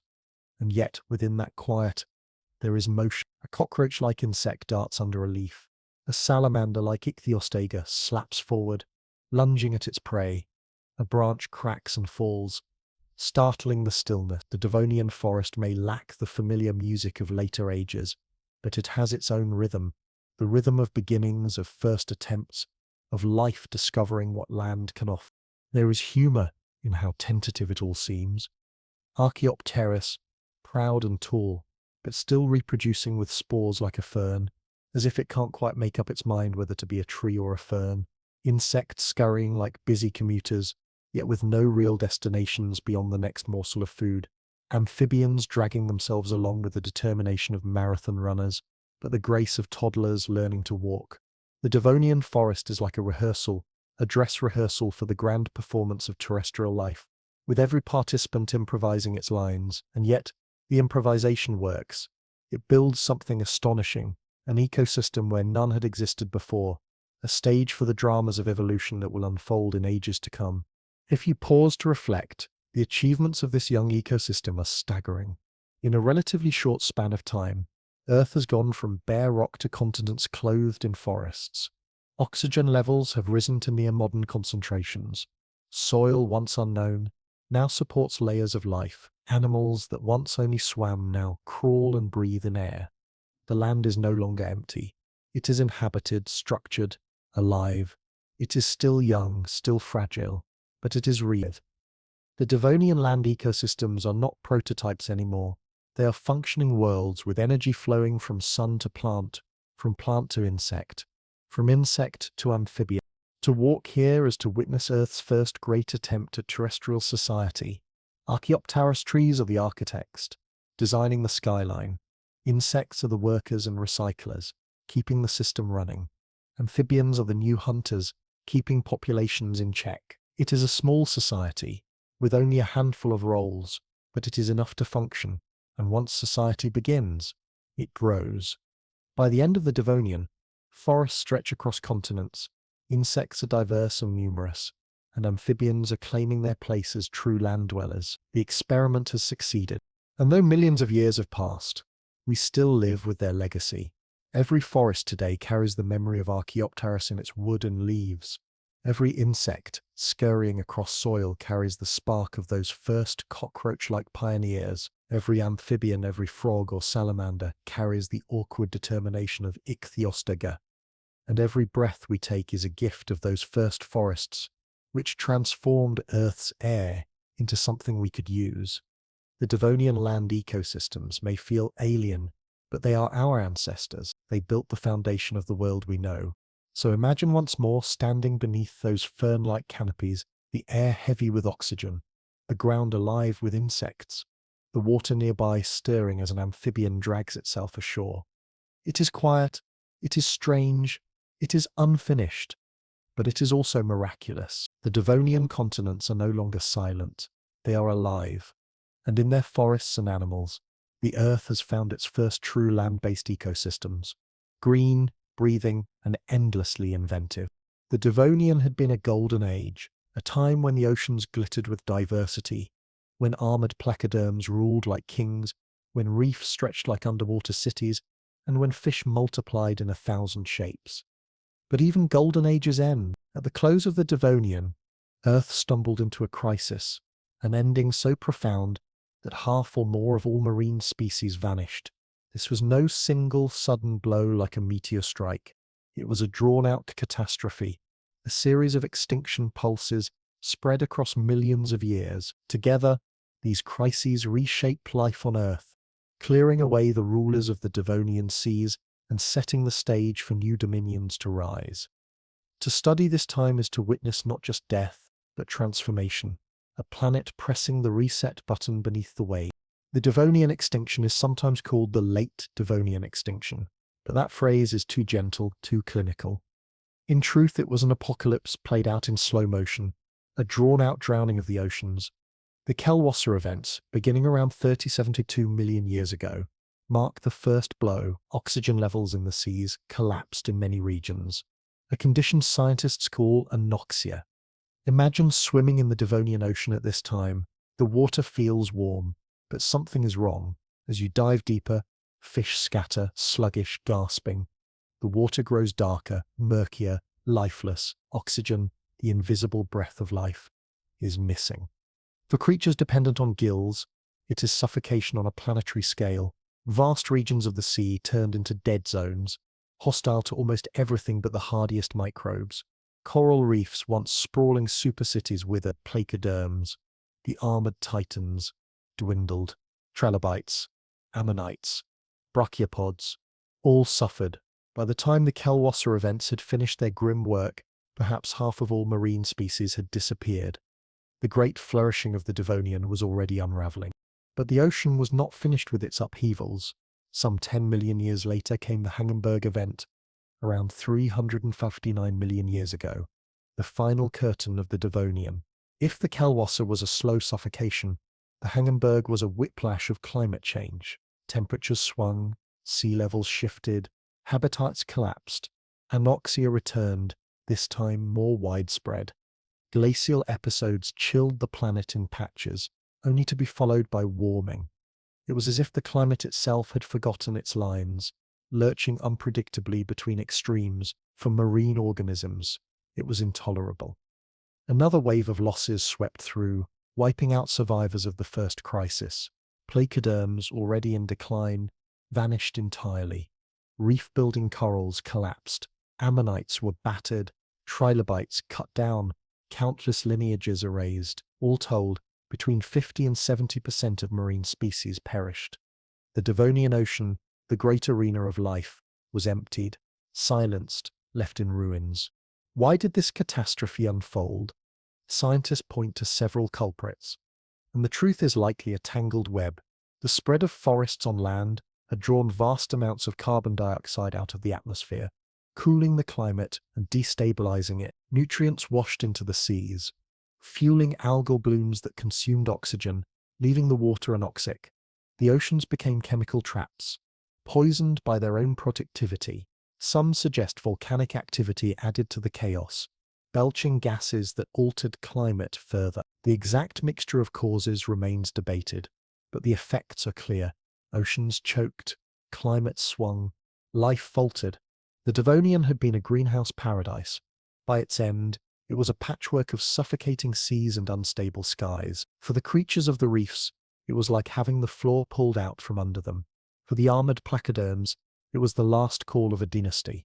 For most, it was extinction. And yet, amidst the wreckage, some survived.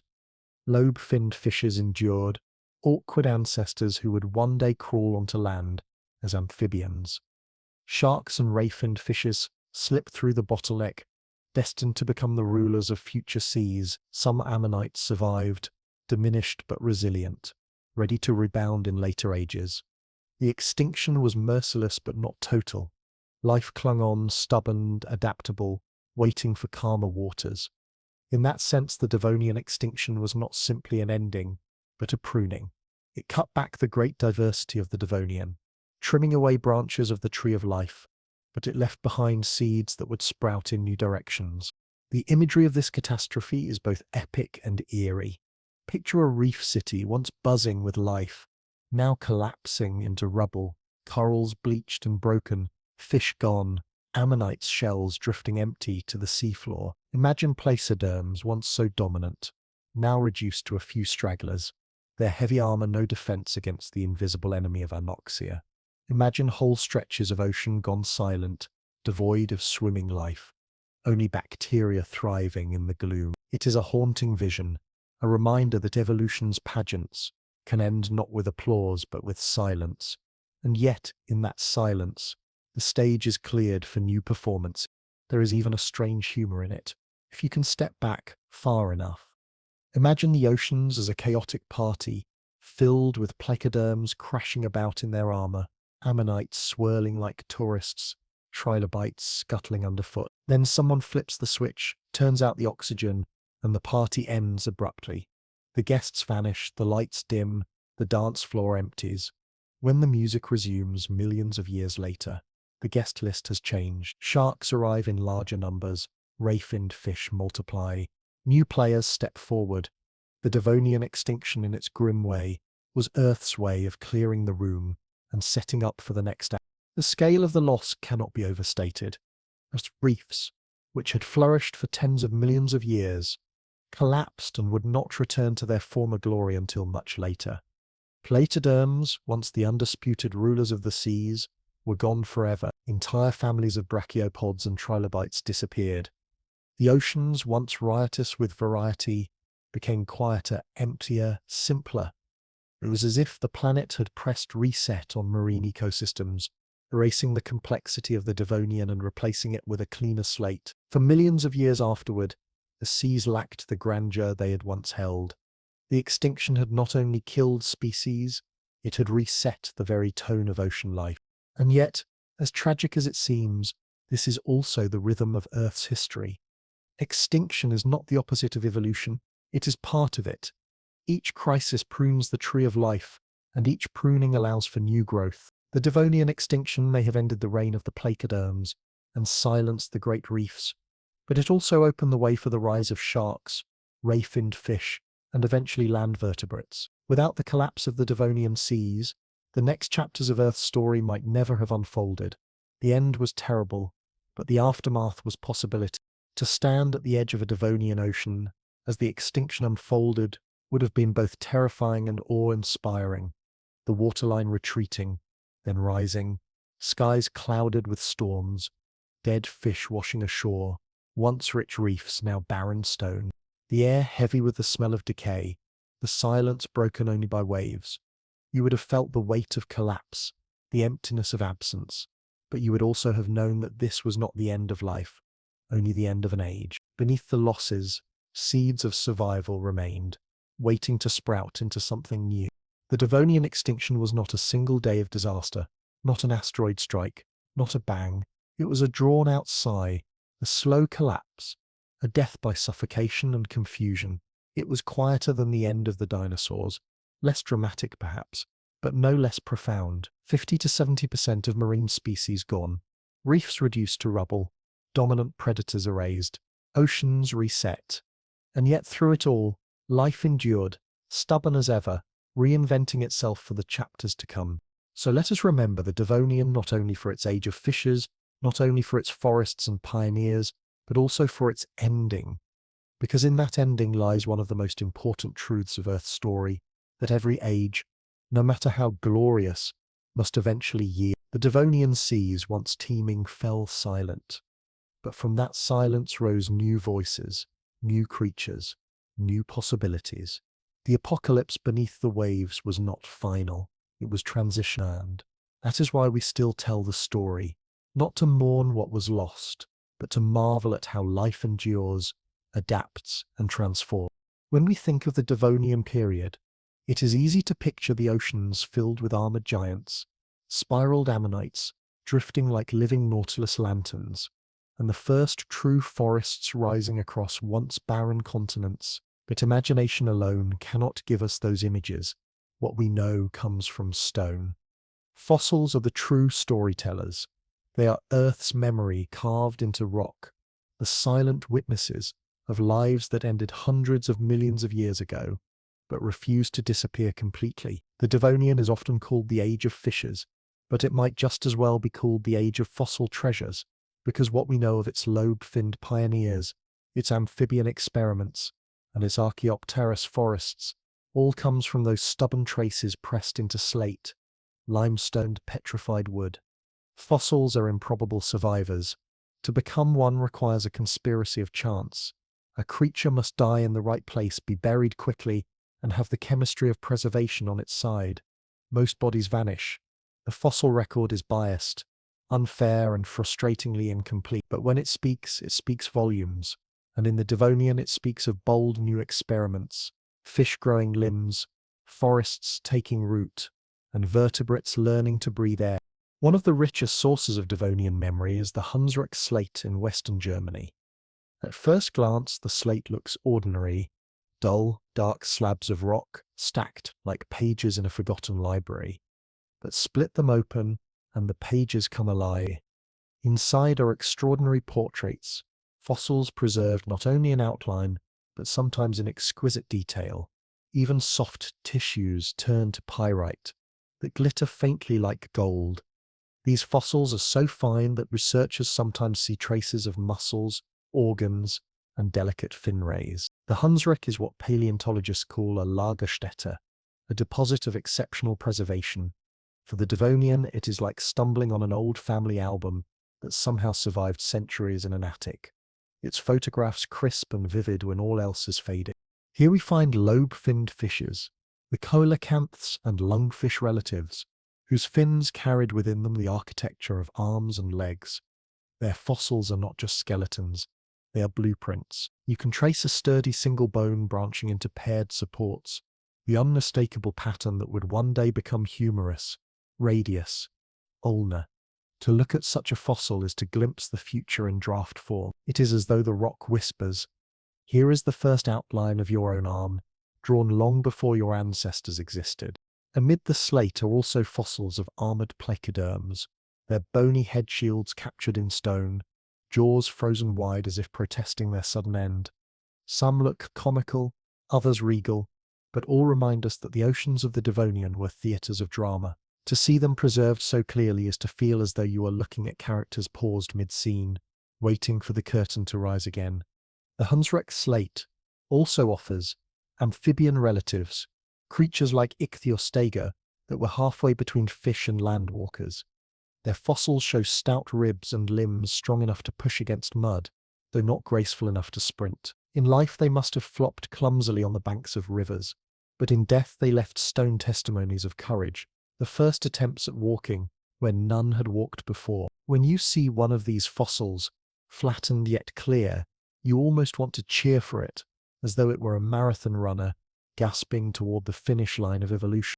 If Germany's Hunsrück slate is an album of oceanic creatures, then New York State's Gilboa fossil forest is a gallery of trees. In Gilboa, fossilized stumps still stand upright where they grew nearly 380 million years ago. Imagine walking through the site today, massive stone stumps rising out of the ground, roots sprawling into ancient soil, all turned to rock but still unmistakably trees. These were Archaeopteryx, the first great trees of Earth. Unlike ferns or mosses, they had wood, trunks, and branching crowns. They formed the first real forests, changing the chemistry of the atmosphere by exhaling oxygen in volumes never before seen. To touch a petrified Archaeopteryx stump is to touch the moment Earth became green in a deep structural way. These trees were more than plants, they were planet shapers, and fossils are the only reason we know their story. Archaeopteryx fossils are scattered in many parts of the world: Morocco, North America, Europe, each site adding details. In some, leaves are pressed into rock like delicate ferns, veins still visible. In others, trunks are petrified, every cell replaced by minerals, yet still showing growth rings and bark patterns. These fossils remind us that forests are not eternal backdrops. They were innovations. Once the continents were bare. Then, through Archaeopteryx and its kin, they dressed themselves in green towers. Fossils are our only proof of that revolution. Elsewhere, in the fossil beds of Scotland and Greenland, we find trackways and remains of early amphibians, ichthyostega and acanthostega, captured mid-transition. Their fossils reveal limbs with digits, not just fins. Their skulls show both gills and lungs. They are creatures caught between worlds, neither fully of water nor fully of land. The rocks record their hesitation, strong enough to crawl, but dependent still on water. If you squint at the fossil, you can almost see it wriggling out of a Devonian pool, coughing air, blinking against sunlight. Fossils like these are not just evidence, they are drama carved in stone. Morocco adds another chapter with fossilized forests where Archaeopteryx trunks lie petrified in desert landscapes, telling of lush groves where now there is only sand. Canada preserves fish beds, where entire schools of armored fishes were buried together, like time-stamped communities caught in sudden burial. Each site is a different doorway, and together they form a patchwork of the Devonian world. None are complete. Most are fragmentary, but even fragments can redraw history. The fossil record is humbling in its selectivity. For every creature preserved, thousands vanished without trace. Fossilization is rare, biased toward hard parts and lucky circumstances. That means our image of the Devonian is both vivid and incomplete. It is like trying to reconstruct an entire play from a few surviving props. Yet, what props they are! A coelacanth fin with bones inside, an ichthyostega limb with digits, an Archaeopteryx stump, petrified yet still standing. From these we can infer whole worlds. There is humour, too, in the fossil's expressions. A fish with jaws wide looks forever shocked. Trilobites preserved mid-scuttle resemble armoured Roombas, paused mid-cleaning. Some amphibians look frozen in the act of tripping over themselves. Fossils do not preserve dignity, they preserve chance, and sometimes chance has a sense of comedy. But behind the comedy lies awe. Fossils endure for hundreds of millions of years. To hold one is to collapse time. Think of what it survived: burial, mineralization, pressure, tectonic shifts, ice ages, heat waves, while continents drifted, mountains rose and eroded, seas advanced and retreated. That fossil waited. In silence, in darkness, it endured until a human cracked open the rock and found it. The improbability is staggering. Out of countless creatures that lived and died in the Devonian, this one was chosen by chance to speak to us, and through it, we hear the Devonian again. This is why fossils are more than curiosities. They are scientific witnesses. A single jawbone can rewrite the story of fish evolution. A petrified tree stump can prove that forests rose earlier than we thought. An amphibian trackway can reveal when vertebrates first ventured onto land. Each fossil is a testimony, a sworn statement under the court of time. Without them, the Devonian would be rumour. With them, it is a vivid chapter. Consider how much we owe to Hunsrück slate. Without it, we might imagine Devonian seas as vague places filled with generic fish. With it, we see details, armour, fins, muscles, that prove how diverse and strange those seas were. Consider Gilboa. Without its fossil forest, we might underestimate how tall, how advanced, how atmosphere-changing Devonian plants had become. Consider Morocco's petrified trunks. Without them, we might forget that what is desert now was once a lush woodland. Fossils are not random rocks. They are time travelers, bearing messages from worlds we would otherwise never know. Standing before a fossil in a museum, you are not simply looking at stone. You are looking at collapsed time, at a conversation between past and present. A Devonian lobe fin in a glass case is not just a relic. It is an ancestor telling you, I carried the blueprint of your limbs before you existed. A petrified Archaeopteryx stump says, I made the air you breathe richer before you could dream of lungs. Fossils are humble yet profound. They are Earth's way of writing footnotes, in a language of bone and bark, inked in minerals, bound in stone. The Devonian, through its fossils, tells us of experiments. Fish with proto-limbs, amphibians fumbling onto land, forests building the first canopy. These fossils are not just reminders of what was, they are reminders of how daring life can be. They are proof that the impossible trees on bare rock, vertebrates on dry land, was tried, tested, and achieved. The rocks remember, and in their memory we rediscover not only the Devonian, but also the resilience of life itself. So when you hear of the Hunsrück slate, the Gilboa forest, the petrified trunks of Morocco, or the amphibian fossils of Scotland, imagine them not as cold rocks, but as time machines. They are the Devonian whispering across eons. We were here once, and we changed the world. Fossils are treasures not because they are rare, but because they are voices, and the Devonian, through its fossils, still speaks. The Devonian world was not only a stage for forests to rise and fishes to swarm, it was also a restless construction site, where the earth itself seemed never content to sit still. Beneath the oceans, magma pulsed and pushed, and on the continents, blocks of crust collided with all the subtlety of freight trains. Mountains were born in fire and pressure, seas advanced and retreated like fickle house guests, and volcanoes hissed and roared as though they had personal grudges to settle. If you picture the Devonian landscape, do not imagine a calm and stable backdrop. Imagine instead scaffolding, cranes and demolition crews working simultaneously. The Devonian earth was loud, hot, and perpetually remodeling itself. Perhaps the most dramatic remodeling occurred along the margins of what we now call North America, where a tectonic tango produced the Acadian Mountains. The story begins with drifting continents. Laurentia and ancestral North America met Avalonia, a fragment that had broken from Gondwana, along with Baltica. When these land masses approached, they did not exchange polite greetings, they collided. And in geology, collision means uplift. Imagine two cars meeting head-on, their hoods crumpling upward. On a planetary scale, the crumpled hood is a mountain chain. Out of this continental crash rose the Acadian orogeny, a mighty belt of mountains that stretched along the eastern margin of Laurentia. They were not small hills, they were towering, youthful mountains, the kind that thrust into the clouds, shedding rivers of sediment as they eroded. The Acadian Mountains were geologically young and therefore geologically rude, sharp, jagged, rising abruptly from plains. They would have rivaled the early Appalachians because in fact they are part of the deep ancestry of the Appalachian Range. To live near them would have meant constant reminders of their presence. Earthquakes rumbling through valleys, landslides rolling boulders down slopes, rivers choked with gravel freshly torn from summits. These mountains were the earth showing off its strength training. One might call them the Devonian skyscrapers, except they had no architects, no elevators, and no respect for city planning. Volcanic activity accompanied these upheavals. The Devonian earth was no stranger to eruptions. Volcanoes dotted landscapes and seafloors alike, belching ash and lava into skies and waters. Each eruption was a reminder that the planet's interior is not a dormant core but a churning furnace. To nearby life, a volcano was less a curiosity and more an eviction notice. Imagine living near one of these Devonian cones.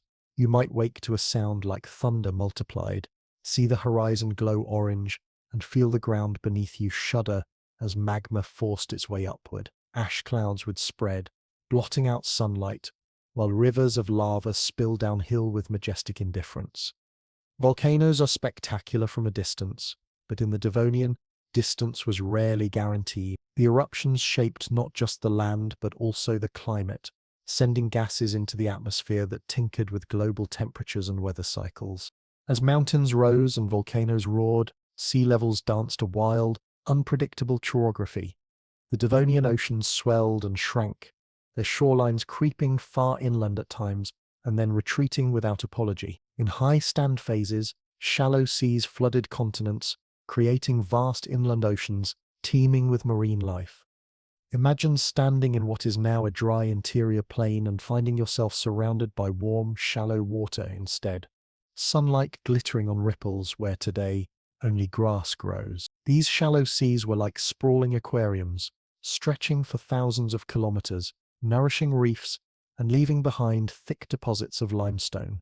But sea levels refused stability. They rose like overfilled bathtubs, and then fell like forgotten drains, exposing seafloors to the sun, reshaping coastlines, and driving migrations of marine creatures.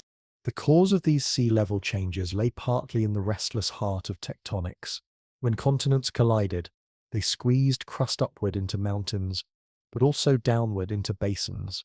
Basins subsided, filling with shallow seas later. Uplift or glacial episodes could drain them again. Add to this the volume of mid-ocean ridges.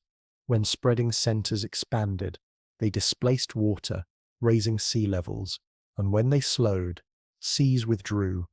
The Devonian oceanographer, had one existed, would have needed not a tide chart but a soap opera script to track the drama. These shifts carried consequences. Rising seas created broad continental shelves that were havens for marine ecosystems.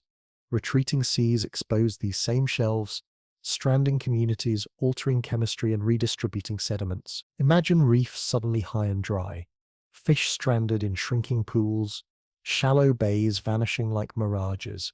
To us, these fluctuations may sound abstract, but to life at the time, they were upheavals, as disruptive as mountains. The Devonian coastline was never where you left it. The sediments tell the tale. Thick blankets of sandstone, shale and limestone preserve the evidence of shifting seas and eroding mountains. Rivers pouring from the Acadian highlands dumped enormous quantities of silt into shallow waters, clouding seas, building deltas, and burying reefs. Imagine rivers swollen with the debris of mountains, rushing sediment into ocean basins. The layers pile up, compress, and over time they harden into rock. Those rocks remain as geological archives, pages in which we read that sea level once stood higher, that mountains once shed their bones, that volcanoes once thundered nearby. If you look closely at the Devonian Earth, you can see that it was a planet busy at its trade. Tectonics was its hammer, volcanism its forge, sea level change its brushstroke. The continents were pieces in a puzzle that refused to stay still. Gondwana loomed as a giant in the southern hemisphere, while Euramerica, the union of Laurentia and Baltica, took shape in the north. Between them stretched the great ocean Panthalassa and smaller seas that waxed and waned. The jostling of these blocks generated earthquakes, volcanism, mountain belts and sedimentary basins, all in constant flux. Earth was not serene, it was a cosmic blacksmith, hammering, cooling, and reshaping its crust. There is something both terrifying and comic about the violence of it. Mountains rose not over quiet eons, but in abrupt geologic fits. Volcanoes erupted with the fury of pressure valves that had been waiting too long. Seas advanced across continents, as if trying to rent new property, then abandoned it just as quickly. From our perspective, it feels chaotic, even rude. And yet, in geological terms, it was simply the normal pulse of a planet alive with internal heat. The Devonian was not an age of stability, it was an age of restless tectonic artistry. If you were standing then near the edge of the Acadian mountains, you might have seen cliffs crumbling, rivers braiding through valleys, deltas spreading outward like fans. Look eastward, and volcanoes would pepper the horizon, steaming, sometimes exploding, sometimes sitting in deceptive calm. Look westward, and you might find shallow seas creeping inland, their waves lapping against the feet of mountains. On another day you might find those seas gone, their beds exposed, mud drying in the sun. The landscape changed not in centuries but in decades, a shifting theatre in which the actors were mountains, seas and lava flows. All of this reminds us that the Devonian world was not a painted backdrop for the dramas of fish and forests. It was an actor in its own right, roaring, grinding and shifting the stage. The Acadian mountains were sculpted by collisions that cracked continents. Volcanoes belched warnings that the Earth's core was never asleep. Seas rose and fell, as if testing how far they could push, and through it all, the planet never asked permission. It simply did what planets do.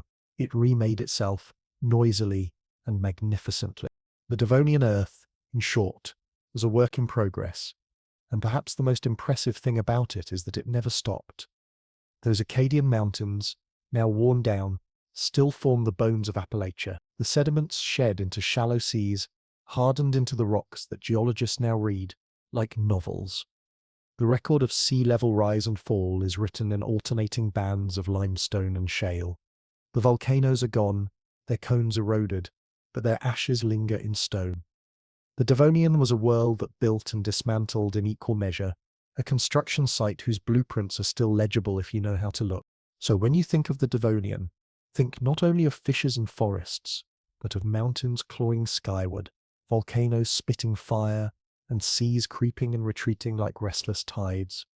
Think of a planet in the act of performance, dramatic, unpredictable, sometimes absurd. The Acadian Mountains were Earth's skyscrapers. The sea level shifts were its jokes with the shoreline. The volcanoes were its fireworks. It was geology at full volume, the spectacle of stone and fire, a reminder that the ground beneath us is never still. The Devonian Earth was a giant, sweaty workshop, hammering mountains, pouring lava, spilling seas, and then sweeping the floor only to start again, loud, dangerous, and magnificent. That was the geological heartbeat of the Age of Fissures. The Devonian period is often introduced as the Age of Fissures, and rightly so, but perhaps another name would be more fitting, the Age of Audacity. This was the time when life, after billions of years confined mostly to oceans, dared to take risks. It was the era when fins flirted with becoming limbs, when gills were supplemented by lungs, when the first forests stretched upward to the sky, and when tiny insects discovered that the air could be conquered just as effectively as the seas. To call it simply an age of fissures is to undersell the drama.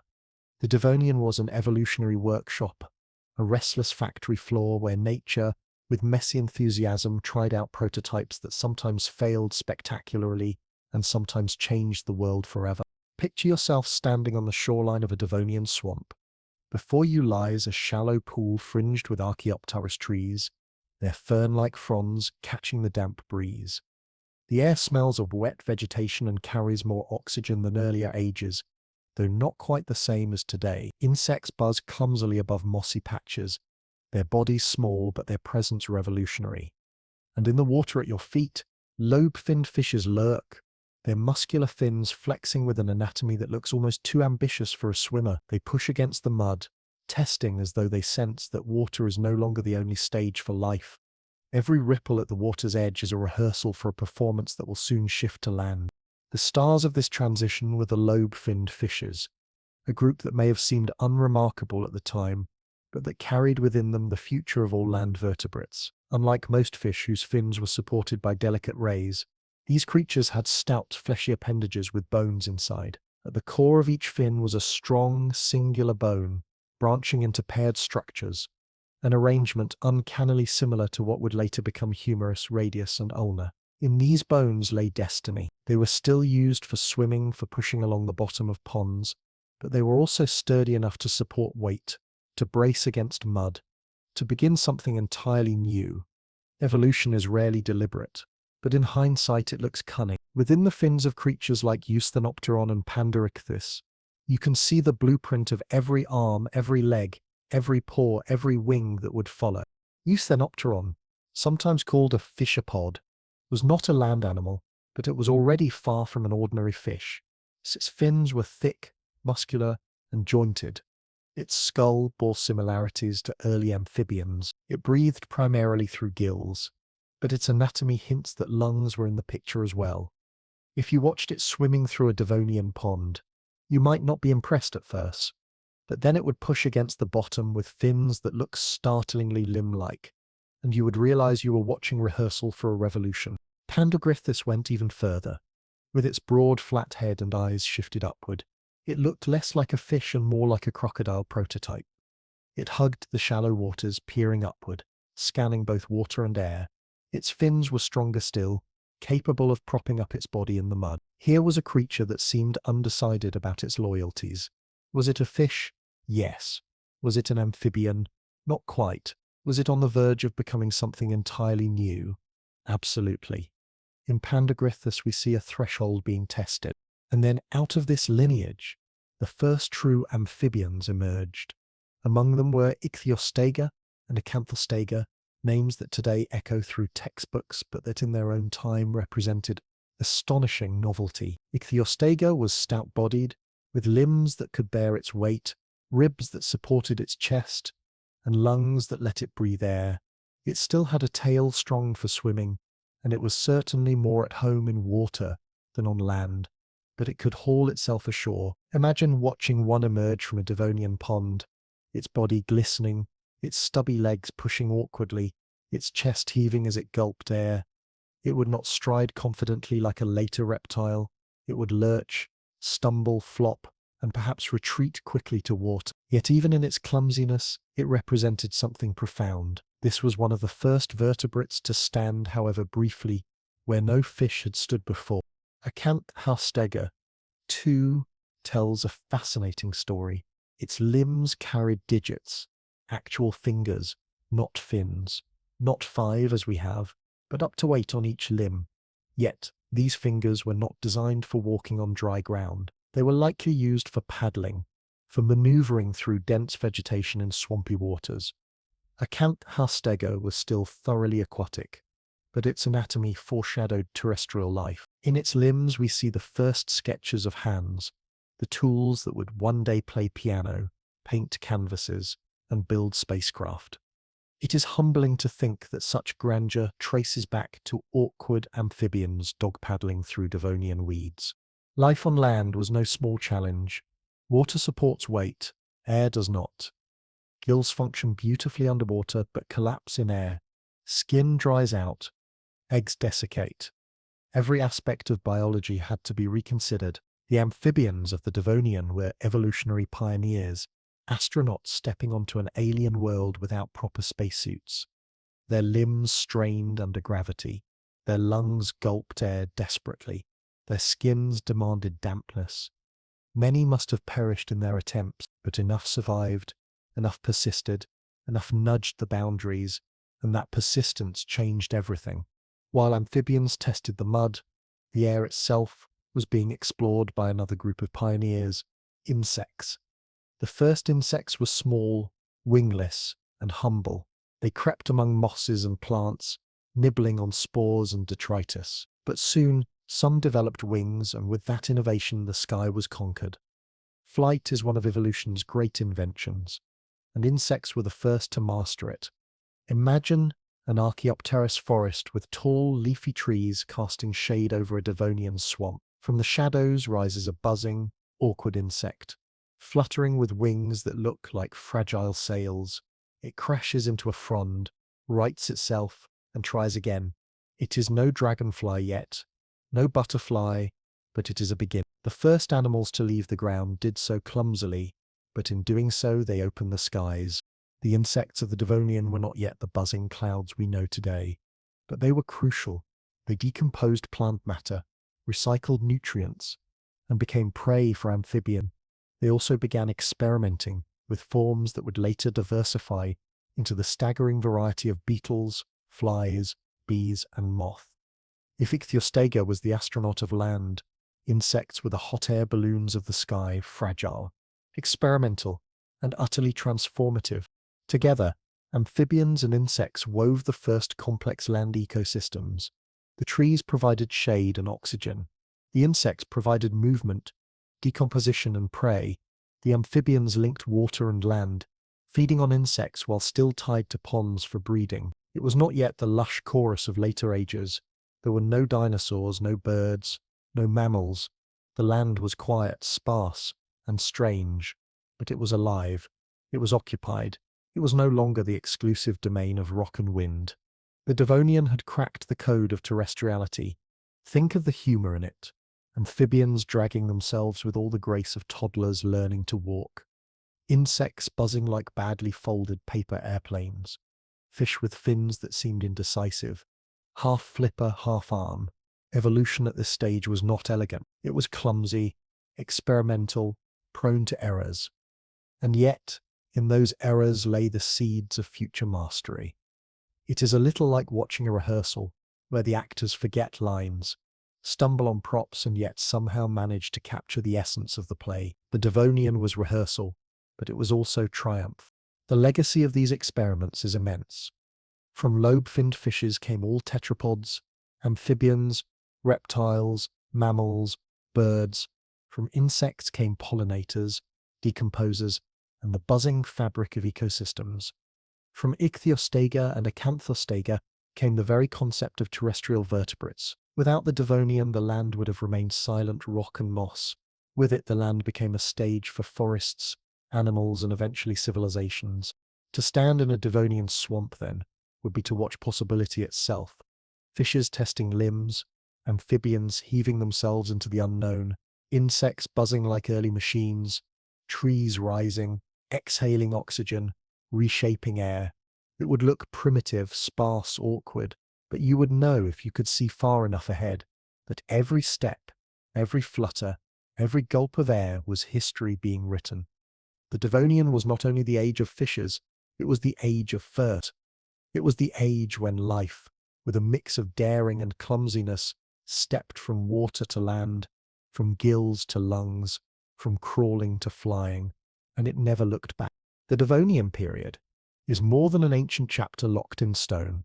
It is a classroom, an old textbook written in the language of rock layers, fossil imprints, and chemical signatures, a book whose pages we continue to read with microscopes and models. For all its strangeness, the armored fishes, the primeval forests, the strange amphibians struggling ashore, the Devonian still speaks to us today. It is a teacher with a sense of humor, delivering lessons that are messy, dramatic, and surprisingly relevant to the challenges we face in our modern world. If you thought the Devonian was just about bizarre creatures with too much armor and forests that looked like botanical prototypes, think again. It is also about tectonic collisions, climate swings, oxygen surges, and evolutionary experiments that offer guidance to today's scientists. Start with the geological lesson. The Devonian saw the rise of the Acadian Mountains, built when land masses collided with a force that makes human earthquakes look like faint coughs. Laurentia Avalonia and Balticus slammed together, crumpling crust into ranges that stretched like scars across the landscape. These mountains were not polite hills. They were sharp, jagged, young, and constantly shedding debris into rivers and seas. Their birth was violent, their erosion relentless.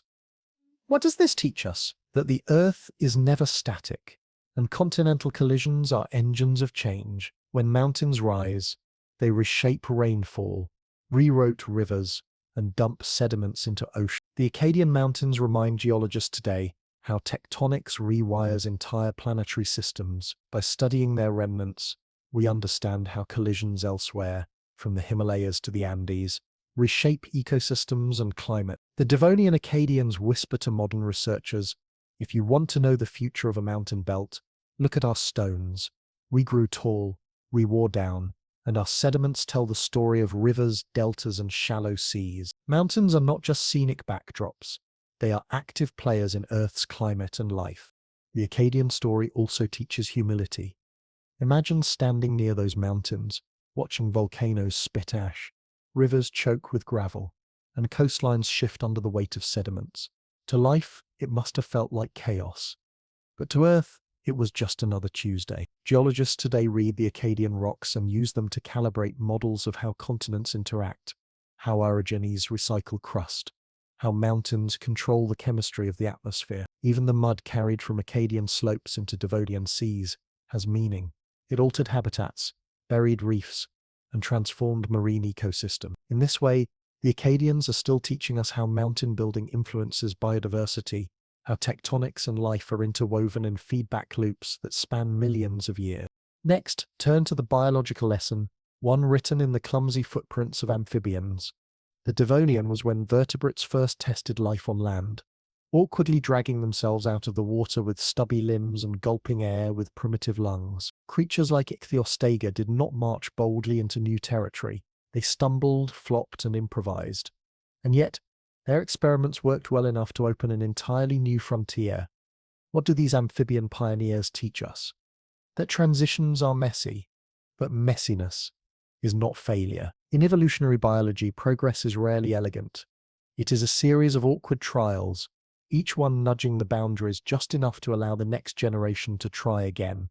Modern science takes inspiration from this. When engineers design biomimetic robots that crawl on mud, when biologists study the genetics of limb development, they are not inventing from scratch. They are following blueprints, first drafted in the Devonian. Ichthyostega's fossil ribs, stiffened to hold up its chest against gravity, a reminder of how life solves problems incrementally. Today, scientists look at such fossils not only with curiosity, but with analytical hunger. How did the transition from fin to limb happen? What genetic switches turned on? How did lungs and gills coexist in early forms?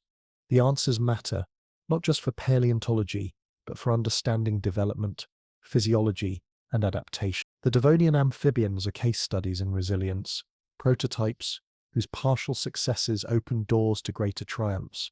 In their bones lies a lesson for any scientist, engineer, or innovator. Don't fear awkward first steps. They might be the very foundation of revolution. And then there is the climatic lesson, one of the most dramatic in Earth's history. Before the Devonian, Earth's atmosphere was rich in carbon dioxide and oxygen levels were lower than today. But then forests appeared, true forests, dominated by trees like Archaeopteryx, with woody trunks and leafy crowns. These forests inhaled carbon dioxide and exhaled oxygen on a planetary scale. By the late Devonian, oxygen levels had climbed toward 20%, approaching modern values, while carbon dioxide fell dramatically. This was not a subtle tweak. It was a planetary transformation. Forests altered the chemistry of air and water, cooling the climate, enriching habitats, and setting the stage for terrestrial life. For modern scientists, this is more than an interesting fact. It is a demonstration that vegetation can rewire the atmosphere. Trees are not passive scenery. They are active planetary engineers. The Devonian tells us, put enough green biomass on land, and you change the world. Today, as we grapple with rising carbon dioxide and climate change, the Devonian becomes a crucial analogue. It shows us that biological processes, photosynthesis on a massive scale, can shift global climate. Archaeopteryx and its forests are long gone, but their lesson remains. Reforest a planet, and you change its air. Strip a planet of its greenery, and you invite imbalance. The Devonian is a deep-time proof of concept for the role of forests in climate regulation. Oxygen itself carries another lesson. Higher oxygen levels meant larger, more active animals could thrive. It expanded metabolic possibilities. Scientists today connect oxygen levels to evolutionary bursts. When oxygen is plentiful, life diversifies and experiments. The Devonian surge shows how atmosphere and biology dance together. Climate is not separate from life. It is co-authored by it. When we plant forests or cut them down, when we burn fuels or protect ecosystems, we are participating in the same dialogue between life and air that began in the Devonian. So what does all this mean for us today? It means the Devonian is not just a museum piece, it is a research partner. Geologists look at the Acadian sediments to understand how mountain building affects erosion, carbon cycles, and ecosystems. Biologists study Devonian amphibians to decode the genetics of development, to understand how vertebrates adapted to new environments. Climate scientists analyze the chemical signatures of Devonian rocks to model how forests altered greenhouse gases, providing insights into modern reforestation and carbon sequestration. The Devonian is an ancient case study, a natural experiment run long ago, whose results are still relevant. There is humor in the way these lessons reach us. Imagine a Devonian amphibian, wheezing as it drags itself through mud, becoming a star witness in modern debates about genetics. Imagine the Acadian mountains, long eroded to gentle hills, still teaching scientists about tectonic force. Imagine a petrified Archaeopteryx stump whispering advice to climate activists. It's absurd, yet true. Our most modern problems, biodiversity loss, climate change, resource management, find echoes in Devonian processes. The age of fishes, awkward and messy as it was, left us a library of case studies. All we have to do is keep reading. The Devonian's textbook is not written in neat paragraphs. It is scribbled in sediment, annotated in fossils, highlighted in chemical isotopes. To read it requires patience, imagination, and a willingness to accept that not every page survived. But the pages we do have are profound.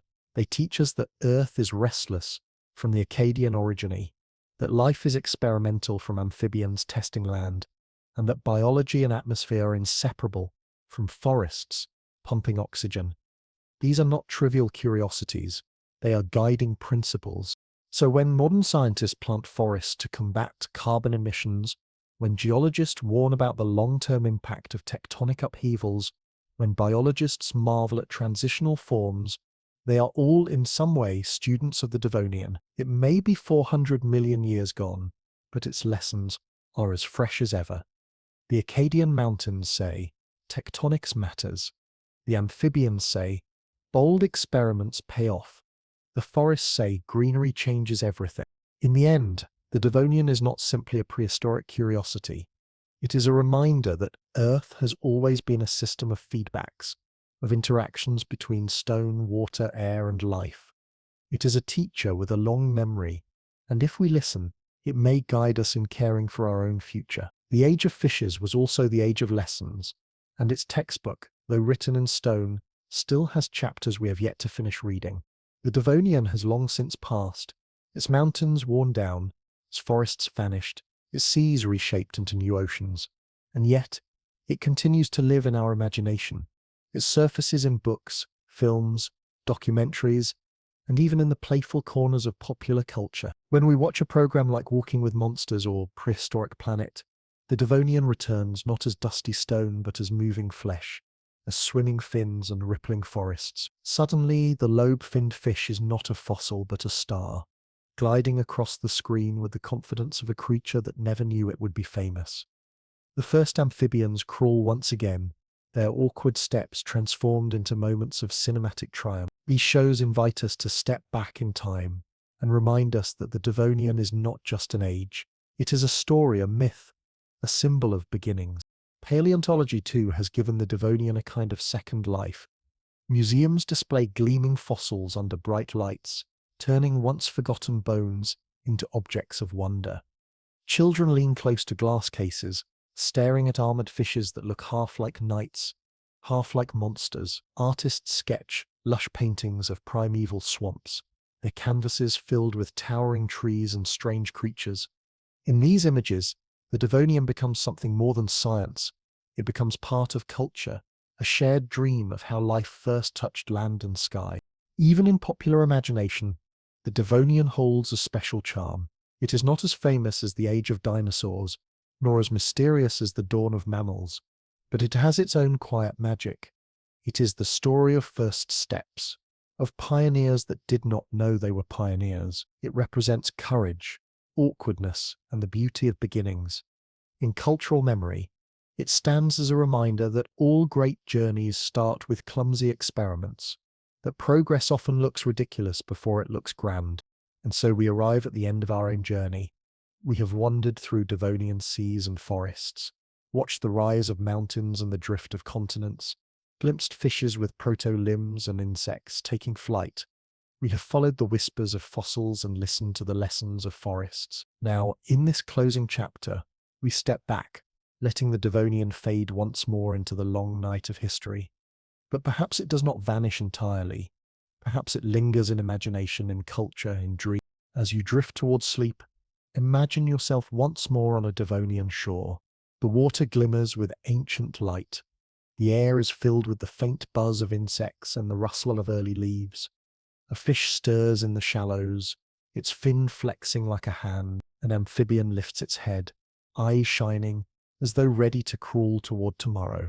The scene fades, but the feeling remains, the sense of being present at a beginning. Before we part, I invite you to share your own reflections. What did you feel as we walked together through this ancient age? Did you picture the seas, the forests, the strange pioneers of land? Where are you listening from tonight? And what time is it in your corner of the world? Share your thoughts in the comments. Leave a like if this journey carried you gently, and subscribe to join the next voyage into Earth's deep time.